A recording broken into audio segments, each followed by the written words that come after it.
Coming home. Dowd. Beloved. 6. Lamb. Speaking for himself. The 22nd Mizmowr/Psalm has been translated early and often for numerous volumes presented under the YAHOWAH brand because of its vivid eyewitness depiction of Passover's fulfillment in 33 CE.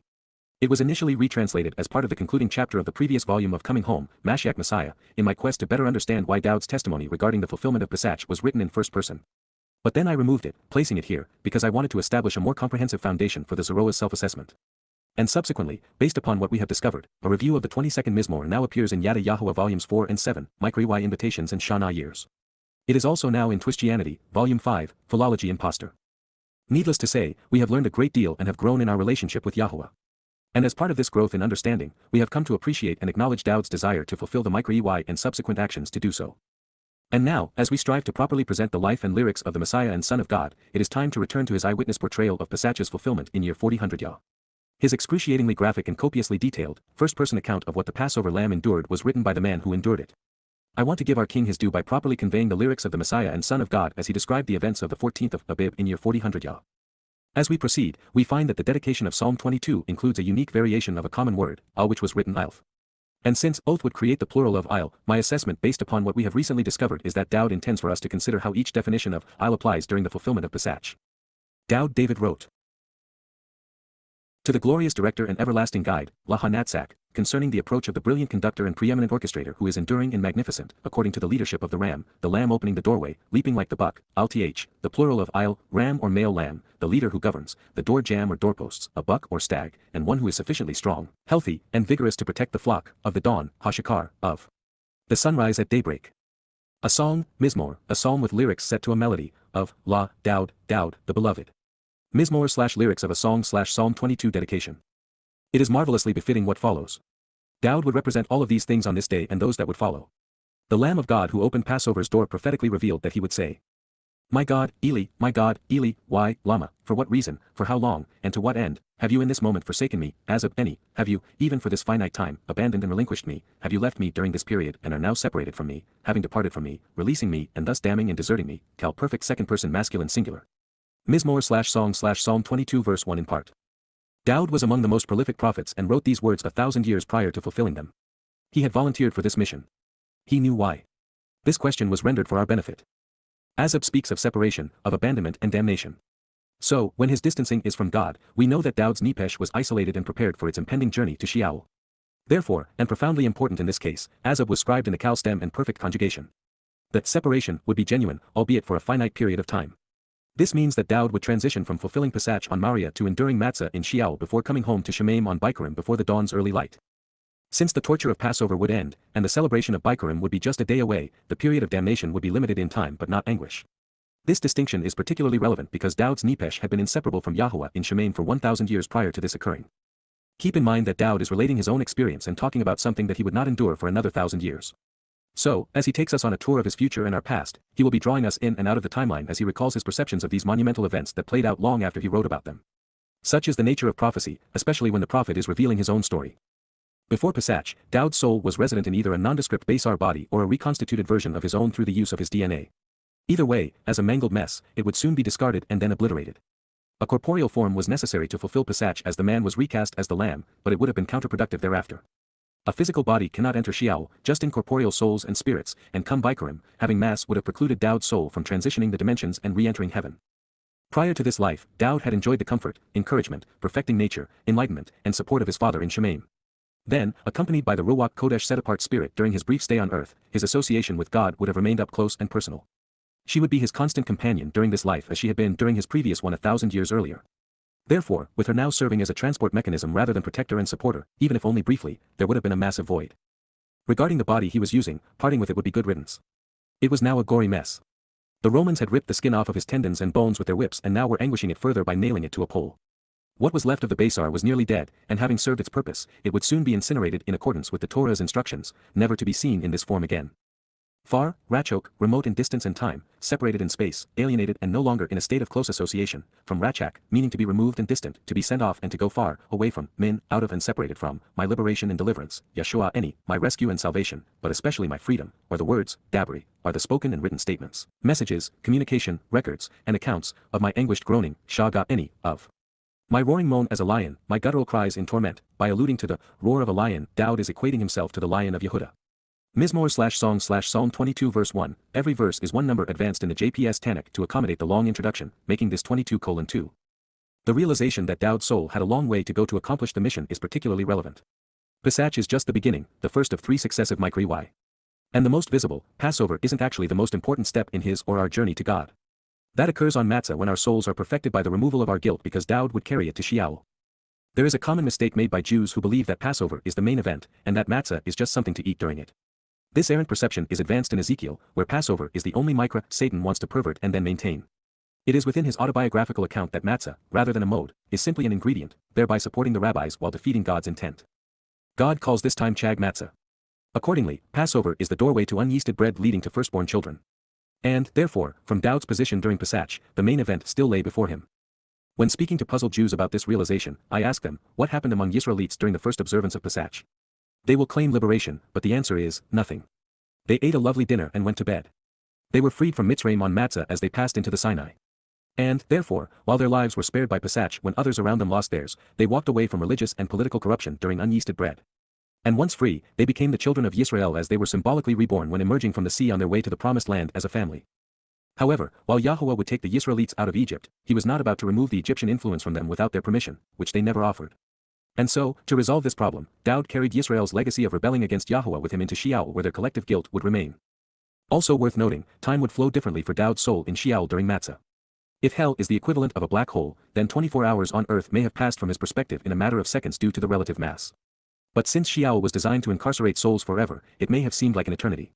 And while Dowd surely knows, the concept of relativity, of time flowing at different rates relative to the observer's proximity to mass or velocity, was so far beyond the vocabulary of the day, and of his people's need to know, that we can only speculate in this regard.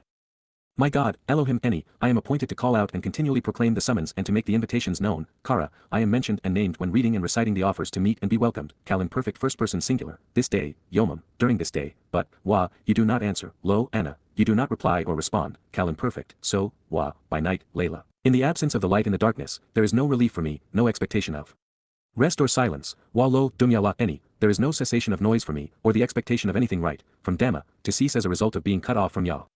Mizmowr/song/Psalm 22 verse 2. Dowd is announcing that he was on Mount Moriah in the city of Dowd during the 80th Yobel year to fulfill the YYV. He wanted his invitation delivered so that his sacrifice would not be in vain. Finally, at long last, mission accomplished. I have long speculated whether, prior to Dowd volunteering, Yahuwah's original plan to fulfill Pesach and Matzah would have been to deploy his own nepesh.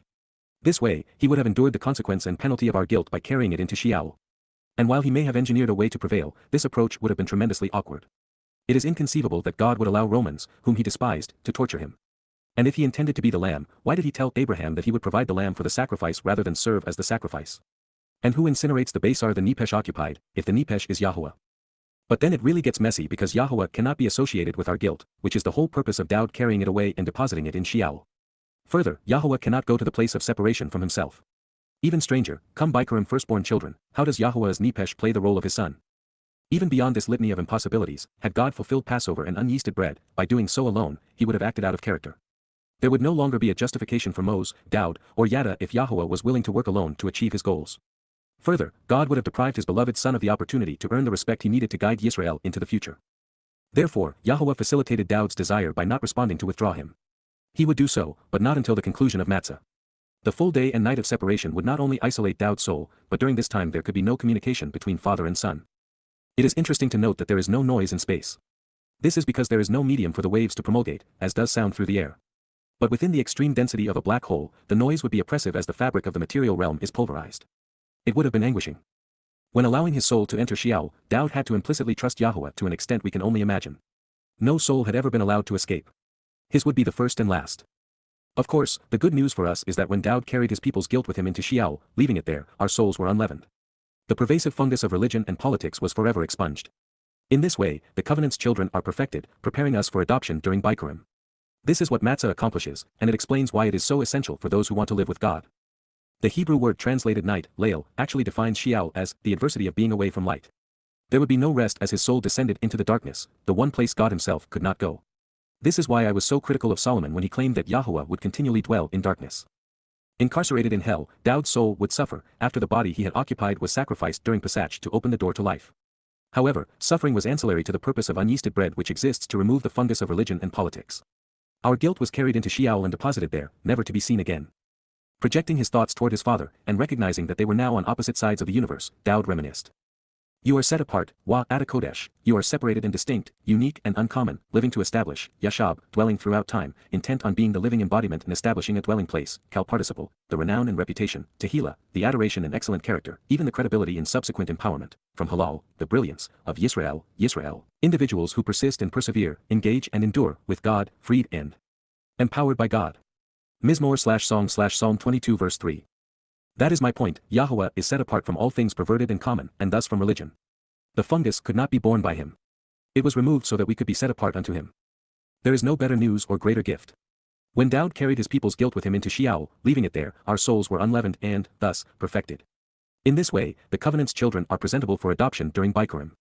This is what Matzah facilitates, making it essential for those who want to live with God. Also relevant, Yahowah does not want to be worshipped or obeyed but, instead, as our Father, he wants to re-establish the reputation of his family, Yisrael. That is an amazing insight into his character and purpose. This remains his prime objective. Even before we realized that this was Dowd fulfilling Chag Matsah, this statement was devastating for Christianity, because it means that the Passover lamb was not enduring this sacrifice on behalf of a Gentile church or Christians. This son knew what he was talking about in this regard. In you, our fathers, of Anaknu, relied, Batach, they trusted, at least for a while, and they were totally confident and genuinely secure, Kal perfect. They trusted, Batach, genuinely relied for a time, placing their confidence in, Kal perfect, and, you continually rescued them, Palat Hem, you brought them away from danger to a safe place, delivering them, helping them escape and survive, Peel imperfect. Mizmowr/song/Psalm 22 verse 4. The king was serving his people. After uniting and defending Yisrael in his first life, he would restore them to fellowship by making them perfect and immortal children of God in his second life. And in this way, Yahowah is consistent. When we rely, he delivers. Unfortunately, it has been a long time since Yisrael cried out to Yahowah. And yet, on this side of the Exodus and with the Torah before us, the first step home begins by summoning Yahowah by name. This, however, was not an academic exercise for the Messiah. He was going to be imprisoned within the most extreme manifestation of Mitzrayim, the crucibles of religious and political oppression. As the plural, contraction of my to consider the implications of Tzara being confined and anguished, Yahowah's liberation of the children of Yisrael enslaved in Mitzrayim serves to foreshadow what God would do for his son. So, in his plea, Dowd is identifying with Yisrael at the most magnificent moment in their long history. To you, to you, they cried out for help, Zaaq, they called for assistance and they summoned, Kal perfect, and they were delivered, Malat, they were spared, saved, and rescued, Nip-Hal perfect. In you, with you, they trusted and relied, Batach, they placed their complete confidence, Kal perfect, and they were not disappointed or disapproved, Lo Bausch, they did not suffer emotional or physical distress or despair because they were not considered wrong or mistaken and they were no longer ashamed, Kal perfect. Mizmowr/song/Psalm 22 verse 5. As mentioned, Dowd's declaration goes way back, all the way to the Yatzah, Exodus. He was putting his sacrifice in the context of history, his people's experience when Yahowah delivered and saved them from religious and political oppression and slavery. The lesson is twofold. First, Yahowah came with Moses to deliver the children of Yisrael from the torment of civilization, from being abused and worked to death by an authoritarian religious and political regime. And while their lives were spared on Pesach, they were liberated from the controlling influence of Egypt during Matzah. Second, their preferential circumstance would be short-lived. And that is made evident by the perfect conjugation. The Yisraelites had, unfortunately, bonded with their captors and took their preference for false gods with them. In that these are Dowd's thoughts as he was completing his service as the Pesach Ale, each word should be understood in the context of Passover. The mode was and remains the doorway through which we can escape the deadly consequence of religious and political corruption. On the other side is the promised land. Passover is the portal to a new life, one that is perfect and eternal. Those allowed to pass through it en route to unyeasted bread are never disappointed. While Dowd volunteered, for it to matter, Yahowah would have to allow his son's soul to be separated in our stead in the process of carrying our guilt away. While we do not fully understand the mechanics of how he was able to carry the evidence against us with him to deposit it in Sheol, we do not need to know how it happened to appreciate why it occurred, or to benefit from it. Since this was written by Dowd to describe what he endured on our behalf, let's acknowledge something that is vitally important. By misappropriating the promises and accolades Yahowah afforded him and transferring them to the counterfeit, Jesus Christ, Christians do Father, Son, as well as Yisrael, a grave injustice. God is made out to be a liar, we lose sight of Dowd's heroics, and we devalue all Yah sought to accomplish through his beloved Son. This psalm exists to explain how, why, when, and by and for whom the Passover sacrifice was made manifest. And let's be clear, this was tremendously painful. Mizmowr/Psalm 22 will go on to detail the most torturous elements of Dowd's suffering. It was at the end of a long day. Our king had been through the pretense of a trial, spit upon, beaten, and whipped by the Romans who had invaded and were now occupying his country. The body that God's Ruach and his nepesh occupied had suffered and bled beyond our comprehension. Inhumanely designed Roman flagella ripped away the soft tissues from his vulnerable back and legs. Then this beastly empire nailed what was left of the lamb to a post and beam to die an excruciating and humiliating death. And therefore, I am but, Enki, with regard to the speaker in this discussion, I now exist as, a crimson grub, Tola, a bloodied worm and scarlet pulp, Coccus ilices from which red dye is extracted, no longer extant or present as a person, while lo, Aish, no longer a man or individual, i.e., I'm now less than human, YSH is from an unused root meaning extant, rebuked and taunted, insulted and dishonored, chirpa, scorned and disgraced as contemptible, defied and railed against, insulted with slurs, by humankind, Adam, mankind, specifically the descendants of Adam, and disrespected and demeaned, Baza, disregarded, held in contempt, and ridiculed, seen as worthless, lightly regarded, and of little value, by the family, by the people who are kin and nation of Yisrael. Mizmowr/Song/Psalm 22 verse 6. This statement is exceedingly important for a number of reasons. The reference to the Tola bloodied worm is both prophetic and telling. The Romans, like the Roman Catholic Church after them, were sadistic in their development and deployment of the most excruciating ways to torture and kill. Having been under their control, the body that Dowd's nepesh still occupied was so abused, it no longer appeared human. This is something God will never forget. Be assured, he will hold the leadership of Imperial Rome accountable, as well as the Roman Catholic Church, because they would develop and popularize a conspiracy to blame Jews for what they, themselves, had done. Additionally, this not only reveals that this body was disposable, and being used to represent the sacrificial lamb, it makes the specter of a physical resurrection macabre. In this light, we should not focus on the appearance of the corporeal body that was bludgeoned but, instead, on the soul who endured the torment and survived it to tell us his story. Also revealing, Dowd's sacrifice was not only dishonored by the men torturing him, these Gentiles representing Rome, but he was also rejected by the people of Yisrael, his family whose respect he was there to earn. By comparison, their disregard would make the tumult of the waters of Meribah, something which still stains the collective Jewish soul, look like a minor disagreement. With all of the prophecies pointing to Dowd at this moment, there is no excuse for Yisrael getting this so wrong. And approaching 2,000 years later, they still haven't figured it out. And this is why Yahuwah instructed Eliah, who will be performing as the priest while serving as the master of ceremonies for the Numbers 19 sacrifice of the Adam Apara bloody red heifer, to toss in a Tola crimson grub on top of the body before Yahuwah ignites the fire. God wants his people to look back in time 3,000 years to when Dowd used this same unique term to describe the wreckage of his Basar body. Not only will the Basar body of his Basar herald be similarly bludgeoned on Towrah, Yahuwah wants Yisrael to understand the connection between these men. Without Yada, they would not know Yahuwah as Shem, understand the Berith, capitalize upon the micro-UI, or appreciate what Dowd had done to make these days matter. Further, Dowd was now serving as the worm of Jacob and, thus, of Israel. This was foretold by Yashayah Isaiah 300 years after Dowd wrote this Mizmowr. In Isaiah 41 verse 14, we read, "You should never be afraid, al-yar, you, singular, should not be anxious, kal imperfect second person feminine singular Joseph, O worm, Tola, bloodied grub, feminine singular, of Yaakov Israel, Yaakov, serving as a synonym for Yisrael. People, Mathi, men, masculine plural, of Yisrael Israel, Yisrael, myself, am here to help and support, any Pazar, I, myself, will assist at this time, kal perfect first person singular, you, ADH, you, feminine singular, and thus addressing the Tola, prophetically announces, Naam, Yahowah, Yahowah. Your kinsman redeemer, Gal ADH, the one from the same family who pays the price to reacquire those of you who are stained and defiled and ransom you from the control of others, kal participle, is the set apart one, Kodesh, is the most uniquely qualified, respected, awe-inspiring, uncommon, and special, the essential, dedicated, and upright individual, of Yisrael individuals who engage and endure with God, Yisrael, Israel. Yashayah/Isaiah 41 verse 14. Dowd's Mizmowr and Yashayah's prophetic portrayals of our salvation are inseparable, especially when identifying Dowd as the sacrificial lamb and when presenting the set-apart one of Yisrael as the kinsman redeemer of his people. Dowd used 3 different words for man in his previous sentence. After accurately describing the condition and appearance of the flogged body, he said that it was no longer present as a person. Aish is also the term Yahuwah used to describe his form when he visited with Abraham and then Jacob according to the patriarch. We were then told that the sacrificial victim was being accused by Adam, symbolic of the first man created in God's image. While symbolic of what humankind had become, particularly as demonstrated by the beast of Rome, this could also suggest that Dowd was assuming the guilt of each covenant member all the way back to Adam, and thus serving as a metaphor for taking on the sin of many. But more than this, the aspect of Adam which made him unique was his neshama conscience. And yet, it is man's inability to think that has caused so many to disregard the lamb's purpose. Beyond this, the use of Adam is indicative of the Adam Apara. The word conveys man, red, and ground, all of which are applicable when describing the red heifer. Also, means people and is often used in reference to Yisrael. A millennium before it actually occurred, Yahuwah told us that the Messiah's offer of redemption would be disrespected by his own family, Yehudim. In this regard, Jews have long dishonored the sacrifice of the Passover lamb. They have even made a religion out of denying that it was accomplished. And now that we know who was serving on their behalf, it makes the rabbinical rejection all the more disappointing. Even today, the vast preponderance of people show no regard for Dowd's compassion or heroics. Not one person in a million acknowledges the association between the king and the fulfillment of Chag Matsah. And this is inexcusable since there are so many exacting prophecies revealing what would occur, most of which were recorded many centuries before Rome or crucifixion existed, demonstrating that they were prophetic. The Romans executed those they viewed as political rivals along popular roadways, usually naked because it was more humiliating. Like all despicable totalitarian regimes, the torment was designed to have a deterrent effect, evoking fear among eyewitnesses. More than this, civilizations like Rome serve as grotesque projections of gang mentality, because the larger the empire and more powerful the nation, the worse people within them behave.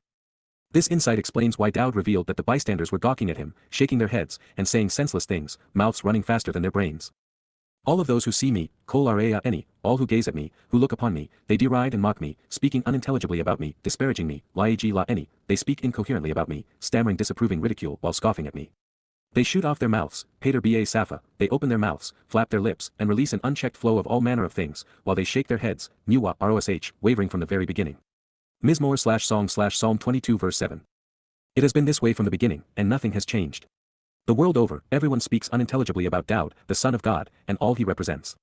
He is, by a wide margin, the least understood and the most underappreciated man in history. It was one thing for the Roman invaders to mock him. They, and the church they inspired, never knew any better. They were and remain ignorant of Yahowah, his Torah, Berith, and YYV3C6. Stupid is as stupid does. They continue to be belligerent toward God, unintelligently stammering while slandering and deriding him and his son. To make matters worse, the Roman Catholic Church deliberately negated Dowd's sacrifice by misattributing his titles, such that he would not be credited for having provided the greatest gift ever offered. It is one thing to have made the sacrifice, but to have the world's most popular religion predicated upon attributing it to a crude counterfeit, to a misnomer and myth, is particularly egregious. Now that we are acknowledging that these psalms were written in first person because Dowd endured this ordeal for our benefit, I am convinced that this next pronouncement occurred as it was written. Dowd was immensely proud of his father's name, so much so it is apparent that he used the pseudonym Yahushua to depict what he and Yahowah would accomplish together. It would have been ideal, not only because Yahushua was Moses' successor and followed in his predecessor's footsteps, it means, Yahowah delivers. Dowd was so courageous and bold, there is no doubt that he would have told all who would listen what he was going to do, why it would occur, and who was going to make it possible. But his audience, like praying zombies, was too busy talking to listen. These are quotes from those mocking and demeaning the Passover lamb as he was fulfilling Pesach to open the doorway to life everlasting with Yahowah. You have chosen to be rolled away, removed, and sent away to Yahowah, Galo el Yahowah, you wanted to be taken to Yahowah, cal imperative second person masculine. So, let's see if he wants to rescue him, Palat who, perhaps he will choose to have him escape and survive, rescuing him from this most unfavorable circumstance, with him choosing to deliver him, Peel imperfect Jussive. Let him choose to deliver and save him, Natsal who, maybe he will decide to spare him and defend him, Hyphal imperfect Jussive third person singular masculine. Surely, ky, he desires to be with him, Chafes ba who, he must want to be by him, he takes pleasure in and has a fondness for him, cal perfect third person masculine singular, dot. Mizmowr/Song/Psalm 22 verse 8. The implications are earth-shattering. It is yet another nail in the coffin of Christianity and Judaism.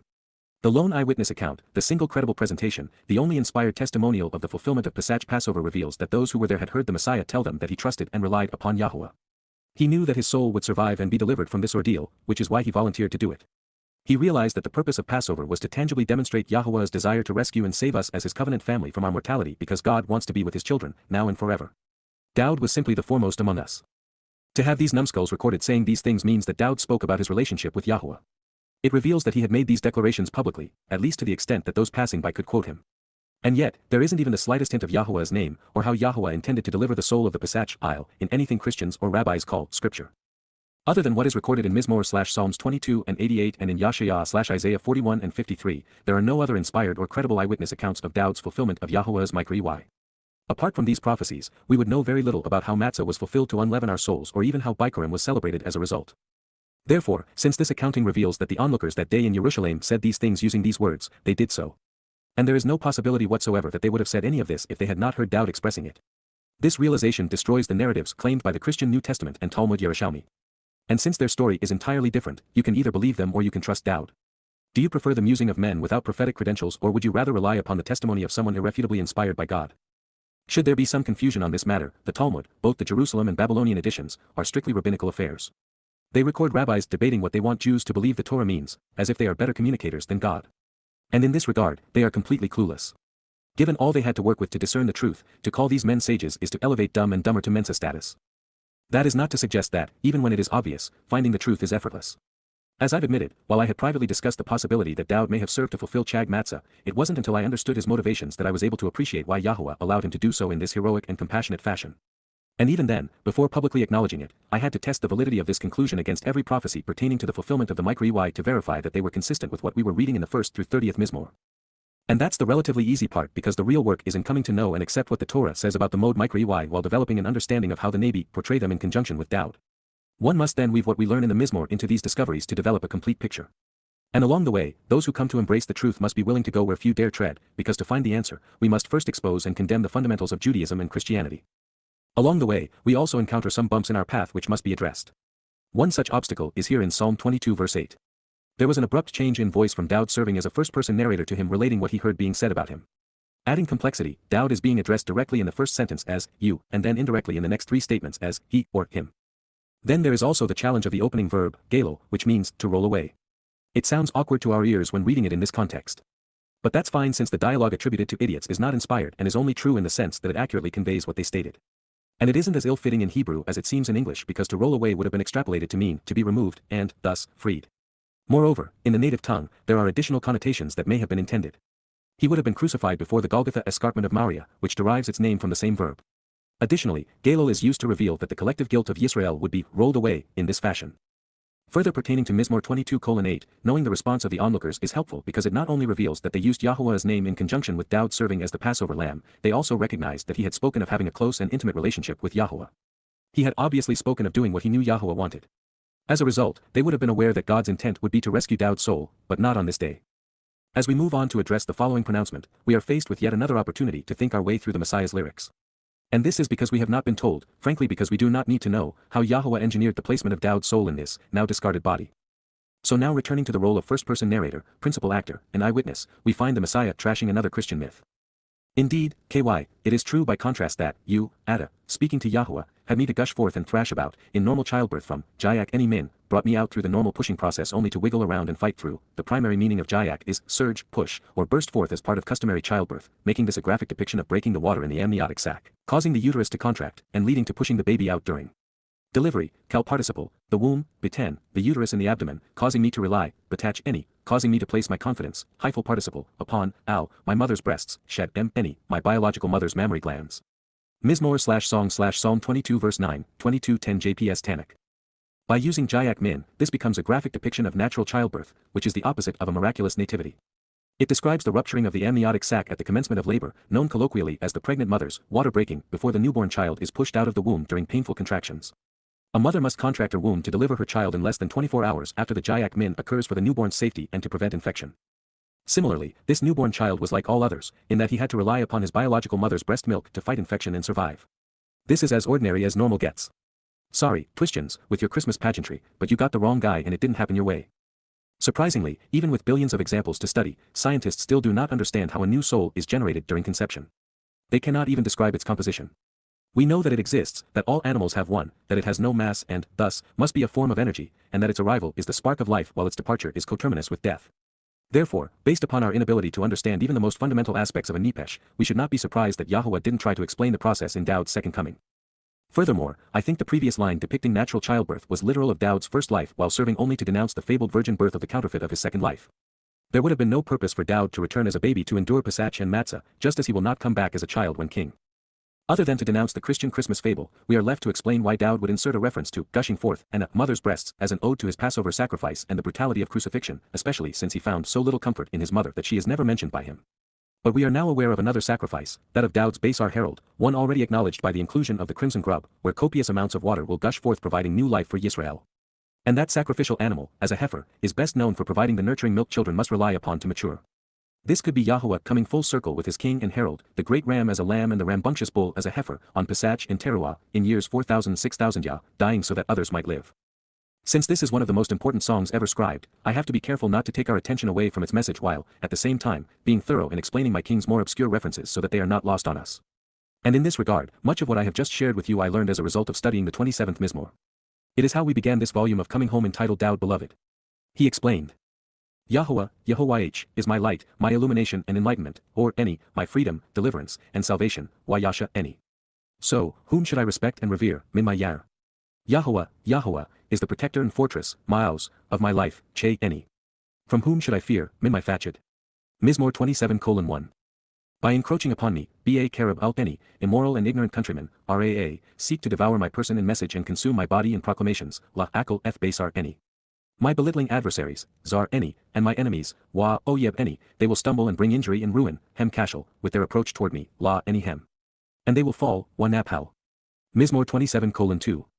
Even with him being pitched and inclined against me, chana al any mashana, my heart and thinking, leb any, will not be anxious or apprehensive nor show any fear or respect, lo yar. Even if he is rising up and taking a stand against me, kyum al any, to battle and fight, milchama, against this, ba zoth, I will remain confident and reliant, any batach. Mizmowr 27:3. One thing, Echad, I have asked, Sha'al, from Min, Eth, Yahowah, Yahowah, through this, Eth High, may I continually seek to learn about, Bakash, me dwelling, Yashab any, within the house and family, Ba Baith, of Yahowah, Yahowah, all of the days, Kol Yauman, of my life, Che any, to look upon, observe, and gaze into, Chaza Ba, the favorable acceptance and loveliness, Noam, of Yahowah, Yahowah, and to look at, inspect, and consider exploring, Bakar, in his sanctuary and home, Ba Hakel. Who? Mizmowr 27:4. For he will conceal me, ky soften any, in his shelter, ba saku. During the day, ba yaum, of destructive shepherds and harmful countrymen, ra he will conceal me, causing me to vanish, sathar any, in the protection of his tent and tabernacle, ba sether oholhu. With a sharp crag, ba tsur, he will lift me on high to increase my prominence, rom any. Mizmowr 27:5, and then, wa ada, my stature will rise, rosh any, above my opposition who are rancorous toward me, al oyeb any, on every side, surrounding me, sabib any. I want the sacrifice prepared, Wazabak, in his radiant tent and tabernacle, ba hoholhu, with the sacrificial offerings killed and presented, Zebakim, during Towrah. I will choose to sing, shyr, because I want to make music for the enjoyment, Wazammer, of Yahowah, la Yahowah. Mizmowr 27:6. Your desire is to listen, Shama, Yahowah, Yahowah, to my voice, Kau, any, as I call out, reciting an invitation to meet, Kara. You have decided to favor and distinguish me, Wachanan any. Your will is to be preoccupied with me, to sing with me, to communicate through me, and to respond by providing me as an answer, wa anna any. Mizmowr 27:7.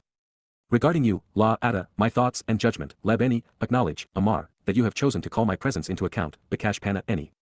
Therefore, your appearance, eth pana ada, Yahowah, Yahowah, I consistently seek, request, and inquire about, bakash. Mizmowr 27:8. You will not conceal your presence from me for a prolonged period of time, al sathar pana adamin any. You are not inclined to spread out or elongate frustration, resentment, or a grievance, al nada baf, with your coworker and associate, ebed ada. You have been, Haya, my helper, my influential and powerful assistant, Ezra any. You will never abandon me, al nadash any, just as you will never reject or forsake me, wa al azab any, O God, Elohi, of my deliverance, emancipation, and salvation, Yasha any. Mizmowr 27:9. It is true, ky, my father, Ab any, and my mother, wa any, had rejected and forsaken me, as Ab any, but, wa, Yahowah, Yahowah, having taken me in, will always be with me, as af any. Mizmowr 27:10. You want to guide and teach me, Yara any, your way, Derek any, Yahowah, Yahowah. Your will is to reliably lead me, Wanacha any, by the upright and level, correct and straightforward, agreeable and elevated, ba mishor, route, arach, on account of, Laman, my adversaries, sour any. Mizmowr 27:11. You have decided not to give me over to, al Nathan any ba, the soul of my adversaries, who would diminish, belittle, constrain, and negate me, nepesh zar any, who, indeed, will have risen up and become established to take a stand, ky kyum, against me, ba any, to bear false witness, provide deceptive and misleading testimony and commit fraud, ed sheker. They exude, wayafak, injustice and oppression, immorality and ignorance, wrongly plundering, terrorizing, and destroying, chamas. Mizmowr 27:12. It is true that, lo, I am certain, knowing what is established, verifiable, and true, Amon. I have looked upon and witnessed, even revealed, la raba, the goodness and fairness, the appropriateness and attractiveness, tub, of Yahowah, Yahowah, in the land of the living, ba, Eretz Chaim. Mizmowr 27:13. You should choose to confidently place your expectations for a beneficial result, looking forward, kawa, to, el, Yahowah, Yahowah. You should want to be strong and prevail, to be as tough as you are intense, chazak. And with your courageous character and reinforced judgment, wa, amitz leb ada, choose to confidently place your expectations for a beneficial result by looking forward, wa kawa, to, el, Yahowah, Yahowah. Mizmowr/lyrics to be sung/Psalm 27 verse 14. With every word, it is as if Dowd is explaining this portion of his 22nd Mizmowr to us. Not only did Dowd come to appreciate the enduring love and support of his heavenly father and spiritual mother all the more because he was deprived of a loving birth mother and father during his initial lives, so would be his herald. And it would be as a direct result of his Basar that Dowd would rise above his adversaries and be accepted by his people for what he has achieved, which is why he mentioned the sacrificial offering that will be made by the red heifer during Towrah. As a prophet, Dowd knew how all of this would play out over time. Also relevant, while he allowed his body to be mutilated, Dowd, as Yahowah's anointed, was a handsome man. And as Yahowah's firstborn son, he will return in God's image and be magnificent to behold. But this time, during the second of 3 appearances, the Basar Dowd's nepesh occupied would have become immaterial after fulfilling his mission. His corporeal form would be discarded following the abuse. Come Bikurim, he would be delighted to be free of it as I will be of mine as Towrah passes into Kippurim. Recognizing Dowd's brilliance, I wouldn't be surprised if he also intended for us to consider how the metaphors he selected also applied to the Yatzah Exodus, since he was reenacting an intensely personal manifestation of it. The symbolic message inherent during the initial experience of Chag Matsah begins with the doorway to liberation and life being opened during Pesach, while the firstborn of their religious and political oppressors were dying all around them. The children of Yisrael walked out of Eretz Mitzrayim during Matzah, entering the Sinai wilderness on this day. It was indicative of walking away and disassociating from the caustic and controlling influence of religion and politics, thereby unyeasting their souls of its corrupting stench. Then during Bikurim, they would be reborn in a flood of water, entering their new life, as the sea came crashing down behind them. After receiving the Torah and following a period of attitude adjustment for infantile tantrums, they were headed to the promised land as children who would be nurtured by the milk she would provide. Before you, Ada, toward, beside, and in association with you, because of and concerning you, I was cast out of, Shalach Min, you were compelled to throw me out, casting me off, forth, down, out, and away from, hopeful perfect, the point of origin as an act of compassion and love, Rechem, the uterus or womb, the child gestating and childbearing organ of the female, a spatial position indicative of the source who is merciful, from Rechem, love, mercy, affection, and compassion. From Min, the womb, Beten, the uterus in the abdomen, of my mother, Eni, my biological mother, you are, Ada, my God, Eni. Mizmowr / Psalm 22 verses 9-10. Shalach isn't a comforting term. It means to throw, cast, hurl, or fling, even to throw away and cast down. This clearly places the soul cast out of heaven and thrown away, temporarily, during Matzah in a tough situation. But that's just the beginning of the harsh implications. The hopeful stem is uncommon because it is inconsistent with free will. It indicates that the subject, Yahowah in this case, was forced, or at the very least, compelled, to part with him for a while, such that Dowd was cast out of the spiritual realm. Therefore, the arguments in favor of the son fulfilling Chag Matsah had to be so compelling his father did what was necessary. Fortunately, in the perfect conjugation, the compulsion and intensity of being cast off was short-lived, literally once and done during a moment in time. With the hopeful stem being applied by Dowd when addressing Yahowah, it speaks volumes about the conclusions that we have drawn. Dowd's arguments on behalf of his soul being allowed to serve in this way were convincing, indeed, undeniable. To earn Yisrael's respect to the extent required to serve as their eternal king, Dowd wanted this opportunity and wouldn't take no for an answer. A brilliant man made a compelling argument. Further, there is no greater expression of love than when a man willingly lays down his life to save his family. Beyond what this sacrifice achieved in the long term for Yisrael and her king, there was also a significant benefit for Yahowah. Pesach and Matzah lead to Bikurim firstborn children, representing our inclusion into the covenant. Dowd's nepesh was the only way to create a literal fulfillment, and both father and son knew it. The concluding thought is also indicative of Dowd's status.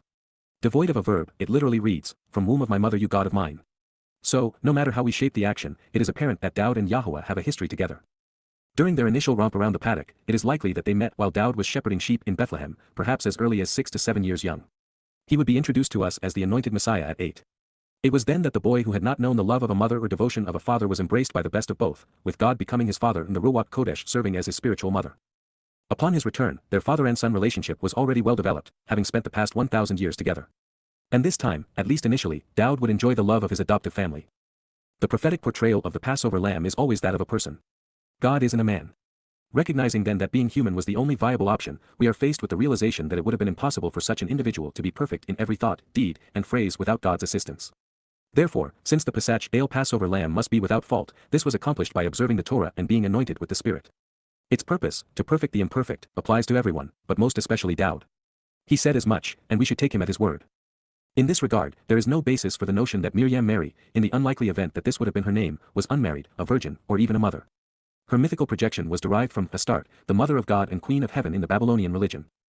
In Hebrew society, there were no marriage vows. A woman traveling with a man, living with him, and raising a family was either his wife or concubine. Also pursuant to his re-entry, by using Dowd's soul, he would not need parents to demonstrate that he was a descendant of himself and ultimately of Jacob and Abraham. His lineage was established 1,000 years previous to this event. For what it is worth, Miriam would not be a good choice of names. It is from Mary and directly related to Meribah, as in the waters of. It means contentious, rebellious, and embittered, and speaks of provoking strife. The secondary definition of Mary is gross and domineering fatling. Mary is actually from the verbal root, mara, to be disobedient and rebellious. Yes, it was also the name of Moses' sister, but in her case, since Yahowah struck her with leprosy, it was fitting. There is also no validity to the notion that Gabriel, who is actually Dowd, met with Dowd's non-mother, although such a conversation would have been entertaining. Gabriel, from Gibor and Gihel, describes Dowd as the most courageous and competent man of God. So, "Hi, Mom, I'm gonna be your kid even though I'm also your great-grandfather 50 times over. You may have heard of me. Anyway, I'm going to be slaughtered as the Passover lamb, so don't get too attached. And that's actually the easy part because, come Matzah, I'm going to hell. So, let's chat again in, say, 9 months. With these thoughts dancing in our minds, as we move on to the next statement, we find the then future and now past, sacrificial soul pleading with Yahuwah, asking him not to abandon him. He recognizes that he is headed to a rendezvous with Satan, the adversary, where he will be afflicted. He knows that nothing exists that can protect him from this ordeal. It is the destiny he has chosen. And this, too, was necessary. We find that Dowd is now speaking about the means to fulfill unyeasted bread. His soul was headed to the place of Rachak, being severed and avoided, removed and separated. He is bemoaning Sheol, the lightless prison, where imperfect spiritual souls endure eternity. Separation from Yahuwah is the only appropriate penalty for those who have led others away from God. This means that without the perfecting implications of Matzah, where our souls are unleavened from the fungus of religion and politics, the aforementioned sacrifice on Pesach, where we become immortal, would otherwise be counterproductive. So, Dowd's soul asks of Yahuwah, do not continually distance yourself from me by allowing your relationship with me to be severed for a prolonged period. Al-Rachak min any, do not actually recede from me, avoiding me beyond the needed period, with you sending me so far away from you there is no return, Kal imperfect Joseph, because, ky, the oppressive confinement and anguish, Sarah, the troubling oppression of internment, the unavoidable suffering and emotional distress associated with incarceration and the distressful imprisonment with the adversary, from Sarah, of being hard-pressed, diminished, bound, cramped, and constrained, vexed and harassed, is imminent, karob, personal, approaching, and near in spacetime. And yet, indeed, ky, no one, nothing, can help, azar, can provide support, assistance, or aid, kal participle. Mizmowr/Song/Psalm 22 verse 11. Thank God for the Hebrew language with its conjugations, otherwise, this would have been unbearable. While the imperfect, when associated with Rachak, speaks of ongoing and continuous separation, since he negated it with al, Dowd realized that his time in Sheol away from Yahuwah would be finite, one horrific day, but no more. Although, by contrast, it was the furthest place from heaven, where he had been for the past 1,000 years. When I put myself into the scene painted by Dowd's words, and when I try to feel what he was experiencing at this moment, it strikes me that he wasn't complaining about enduring the horrific pain associated with the Roman flogging or even the excruciating nature of crucifixion but, instead, was lamenting the anguish of his relationship with Yahuwah being momentarily severed. It was the thought of the imminent, unavoidable, and temporal distancing from his father in Sheol, the lair of Satan, that was so anguishing. And yet, this is the sacrifice he made out of enduring love for his people that not one in a million so much as acknowledges. This is the reason there are so many prophecies devoted to resolving this great injustice. It is why Yada Yahowah was written.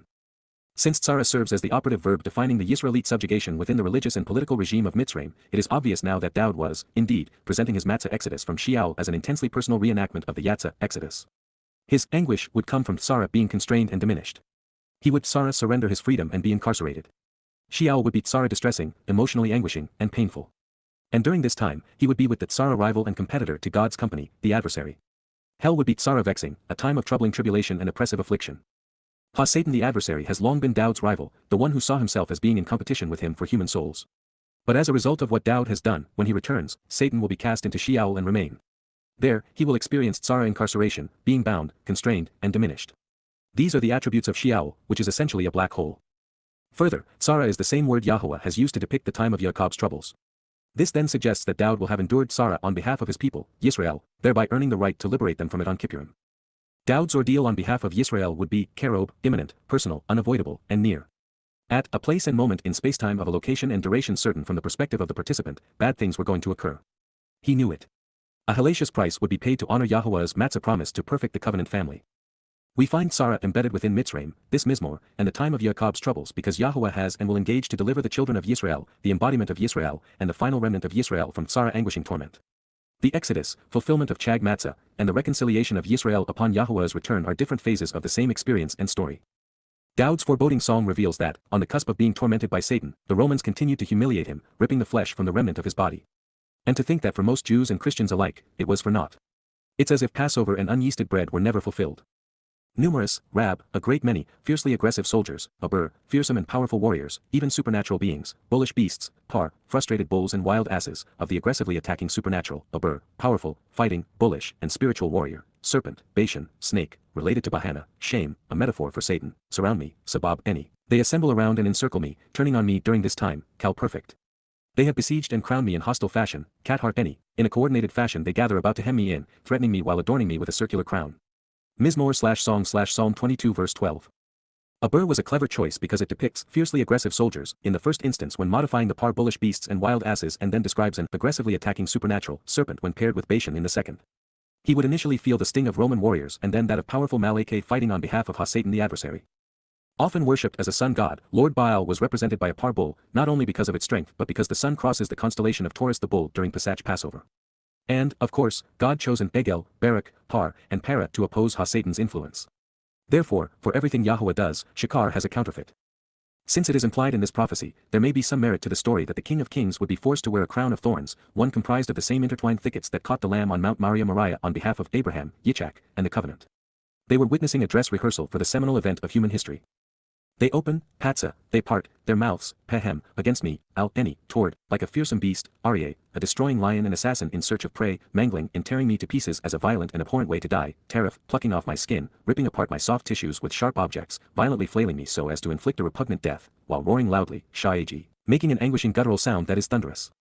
Mizmowr/Song/Psalm 22 verse 13. As Dowd returns to document the ordeal he endured fulfilling Pesach, he reveals that the beast of Rome was ripping his body to shreds, tearing it apart with whips. His soul felt the burning sting of every lash. Dowd's anguish on behalf of Yisrael and the covenant family was no less tortuous than being flayed alive. Second only to crucifixion, it was the most abhorrent way to die. And while Rome inflicted the carnage, not a single Jew lifted a finger to spare their Messiah and King of the needless anguish. A painless death would have sufficed, but not for Romans. Even as a church, they love torturing Jews. And so this is also how Satan and his minions will bludgeon Yada to death as the red heifer. Long before these sadistic implements of pain were conceived, Dowd David wrote of what he would experience. Blood would have dripped from his pen. Tariff conveys mangling of the flesh by ripping it from the body with sharp objects, providing a poignant, yet accurate, description of the abuse inflicted by 50 lashes by a metal-barbed whip, which was Rome's approach to those they perceived as threats to their supremacy.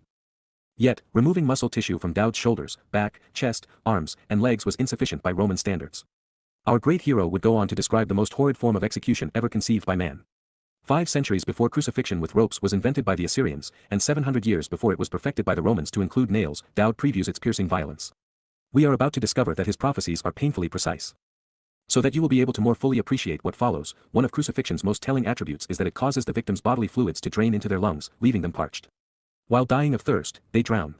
Bones are not broken, but both shoulders and other major joints are dislocated.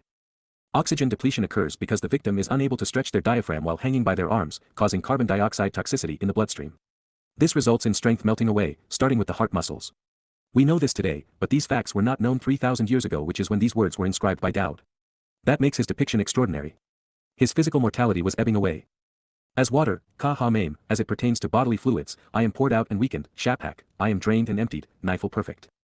And, all of, kol, each of, my most substantial bones, etzem any, my limbs, are stretched, separated, and out of joint, pared, have parted and are dispersed, hippiel perfect, clearly states that at this moment he is not being assisted by anyone and is enduring this on his own initiative. My heart is now, leb any haya, my heart has come to be, kal perfect, like wax, ka-ha-downag. It has melted, wasting away along with, masses ba talk any, it is dissolving, weakened and discouraged, within, nifle perfect, my internal organs, mia any, the core of my body. Mizmowr 22:14. Like sun-baked dust, Kaha shares, similar to a broken vessel of earthenware, my vigor and strength, coach any, my vitality and potential, my physical muscular power, are withered and failed, Yabesh, are dried up without moisture and incapacitated such that they no longer respond, Kal perfect. And, my tongue, Lashon any, cleaves, Dabak, clings and is made to stick, hopeful passive, to the roof of my mouth, Malcoach any, to my palate. So, upon, drawing near and approaching, the dust, afar, of the natural earthen material and ready to be pulverized, from 4 QPs, of death, moth, of the plague, they have placed me, validating why I'm here, Shapath, they have put me here to ratify my purpose, for QPs, they placed, versus, you laid, in MT, Cal imperfect. Mizmowr/Song/Psalm 22 verse 15. That is precisely how crucifixion kills, right down to its most unique symptoms. The victim's inability to inhale robs their body of oxygen, and thus energy, causing coach a helpless incapacity to perform any needed function. Likewise, Yabesh, in association with Mia Ba talk, describes a withering paralyzed state in which the body no longer responds to the brain's motor function commands. The textual base of Sher's potsherd is identical to charash, meaning, to be silent while others plot evil, devising a plan of action that cuts and separates. All the while, his expendable physical body, comprised of the elements of the earth, was broken, being deprived of the fluids being drained into his lungs, suffocating him. Moth is death personified. It is the disease that plagues us. Fully amplified, moth conveys the physical trauma of the body dying, the infliction of a disease that causes death, and a judgment in which the penalty is a death sentence. It is derived from, and at the consonant level spelled identically to, muth, those who are executed and dispatched to die. The body Dowd's soul was still clinging to was in the final throes of serving as the Passover lamb. It would soon die so that we wouldn't suffer the same consequence. Then his soul would be laden with the corruption of his people and taken to Sheol, the place of separation, in our stead. By bearing Yisrael's rebellion against Yahowah, he exonerated and pardoned his people on unyeasted bread. The character of the overtly political and religious hasn't changed much over the years. Addressing the Romans who became Roman Catholics, Dowd declared, For indeed, the contemptible scum and abased yelpers, Caleb, loud and attacking, unfaithful pagan dogs, evil male prostitutes of a lowly status and violent nature, puppets and traitors, have surrounded me, knock of any, they have encircled me like a swirling wind.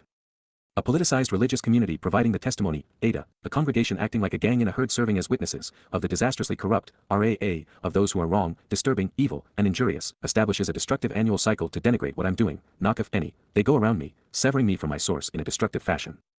They bore into, karu, they dug into and pierced, 5/6 HEVPS has karu, a variation of kara, dig, bore, pierce while the MT has kairi, like a lion, my hands, yad, and my feet, wa regal any. Mizmowr/song/Psalm 22 verse 16. These canines would be wolves, Roman and Pauline.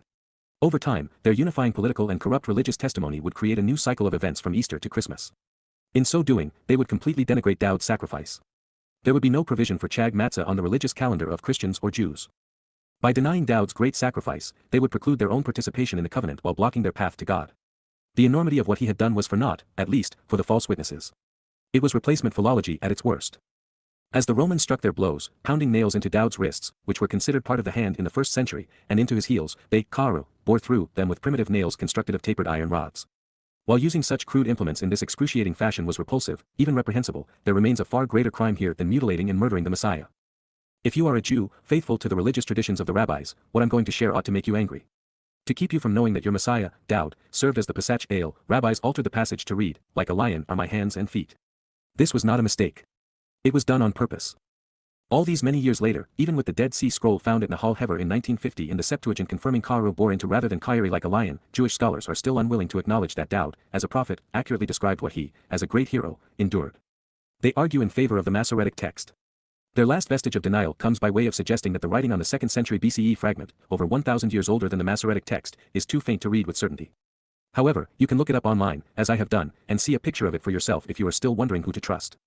The Hebrew word ends in a wa, not a yaud. The hands and feet of the Passover lamb were nailed to an upright pillar on Moriah during the 4,000th observance of the Mikra. But the Romans who did so were not the only criminals seeking to negate Dowd's sacrifice. Rabbis played their role, too. Since what I am claiming regarding this prophecy is easily verified and accurate, it means that Dowd wrote that his hands and feet would be pierced 5 centuries before crucifixion was conceived by the Assyrians and 700 years before the piercing style of Roman execution was invented. It also means that the most esteemed rabbis are liars who should not be trusted. The authors of the oral traditions were deceitful men who were willing to alter God's testimony to suit their own personal agendas. The prophet, Zechariah, had a great deal to say about the role of father and son in this sacrifice. And since it is especially relevant to this passage, we would be remiss if we didn't share Zechariah 12:10 before we complete the Mizmowr. YAHOWAH is anticipating this moment. And, for a time, I will pour out, Shapach, I will provide an outpouring and build upon the house, Al-Baith, on behalf of the family and home, of Dowd, the beloved, of the 1076 occurrences of DWD. This was one of the few in a prophetic text scribed DWID, adding a Yod representing the hand of Yah, and upon, also on behalf of, those who dwell in, Yashab, the inhabitants who establish their abode and remain in, Yerushalayim, the source of guidance. And teaching on reconciliation, a spirit of compassion and acceptance, Ruach Chen, the spirit of favor and mercy, of a beautiful and beneficial spiritual garment, for those requesting mercy and clemency, Takanin, of being treated with kindness and affection, with compassion, from Chanin, mercy and favorable treatment. Then, they will be able to look, Nabat, they, at this time, will be equipped to observe, focus upon, pay attention to, and regard, think about and then appropriately respond, to me, Any, accompanied by the one whom, Asher, with whom by association, and to show the way to the benefits of the relationship, they had reviled and pierced, Dakar, they had thrust into by driving sharp implements completely through, Cal perfect, and, they will lament, Saphat, they will sob.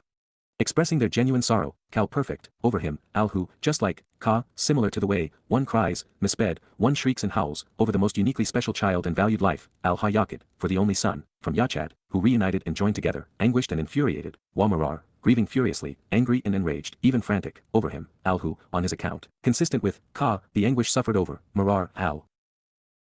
The frustration and rage endured over. The firstborn, Habakkuk, the first son born into a family. Zechariah/remember Zechariah 12 verse 10. From the perspective of YAHOWAH allowing his son to serve as the Pesach, Isle and then to fulfill Matzah, this prophetic pronouncement sings to our hearts, reassures our minds, and comforts our souls.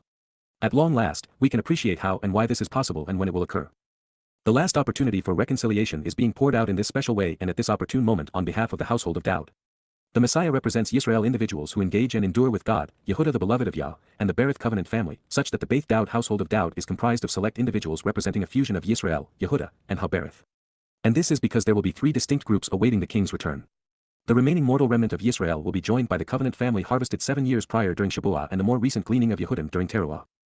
God and King are returning to Jerusalem, the source of guidance on reconciliation on Yom Kippurim, the day of reconciliations. As a result of what they have done for the family during the preceding 5 micro-EY invitations to be called out and meet with God, there will be an outpouring of compassion from the Ruach Spirit upon those who have gathered to receive them. It will be the ultimate family reunion. Our Heavenly Father, spiritual Mother, and beloved Son, our Savior, have returned to claim their own. For the first time in 3,480 years, since the children of Yisrael gathered around Mount Choreb and said that they did not want to see or hear from Yahuwah again, a final remnant will be prepared and ready for both by the sacrificial offering of the red heifer. Having been cleansed of their religious and political guilt, and with a newfound appreciation for Yahuwah's name and his Son's acclaim, they will eagerly anticipate their homecoming. God will, of course, be accompanied by the one Yisrael reviled and Rome pierced. And this is as it should be, since the beast did not crucify God but, instead, the one most beloved by him. Recognizing the benefits he was providing, and how inappropriately people responded to him, those gathered before Father and Son are going to be genuinely sorry for the years of denial. The reaction will be bittersweet, but initially more weeping than shrieking. It is hard to imagine Jews looking upon Father and Son realizing what their ancestors had done, only to add insult to injury by failing to appreciate his gift for 2,000 to 3,000 years, depending upon whether one counts from the time he announced what he would do or from when he accomplished it. The early evening of October 2, 2033 will be the first opportunity to apologize to Dowd and then express gratitude. For Jews, they will be conflicted, horribly embarrassed for failing to recognize his sacrifice, and exceedingly joyful knowing that he earned the right to be their king. He saved them.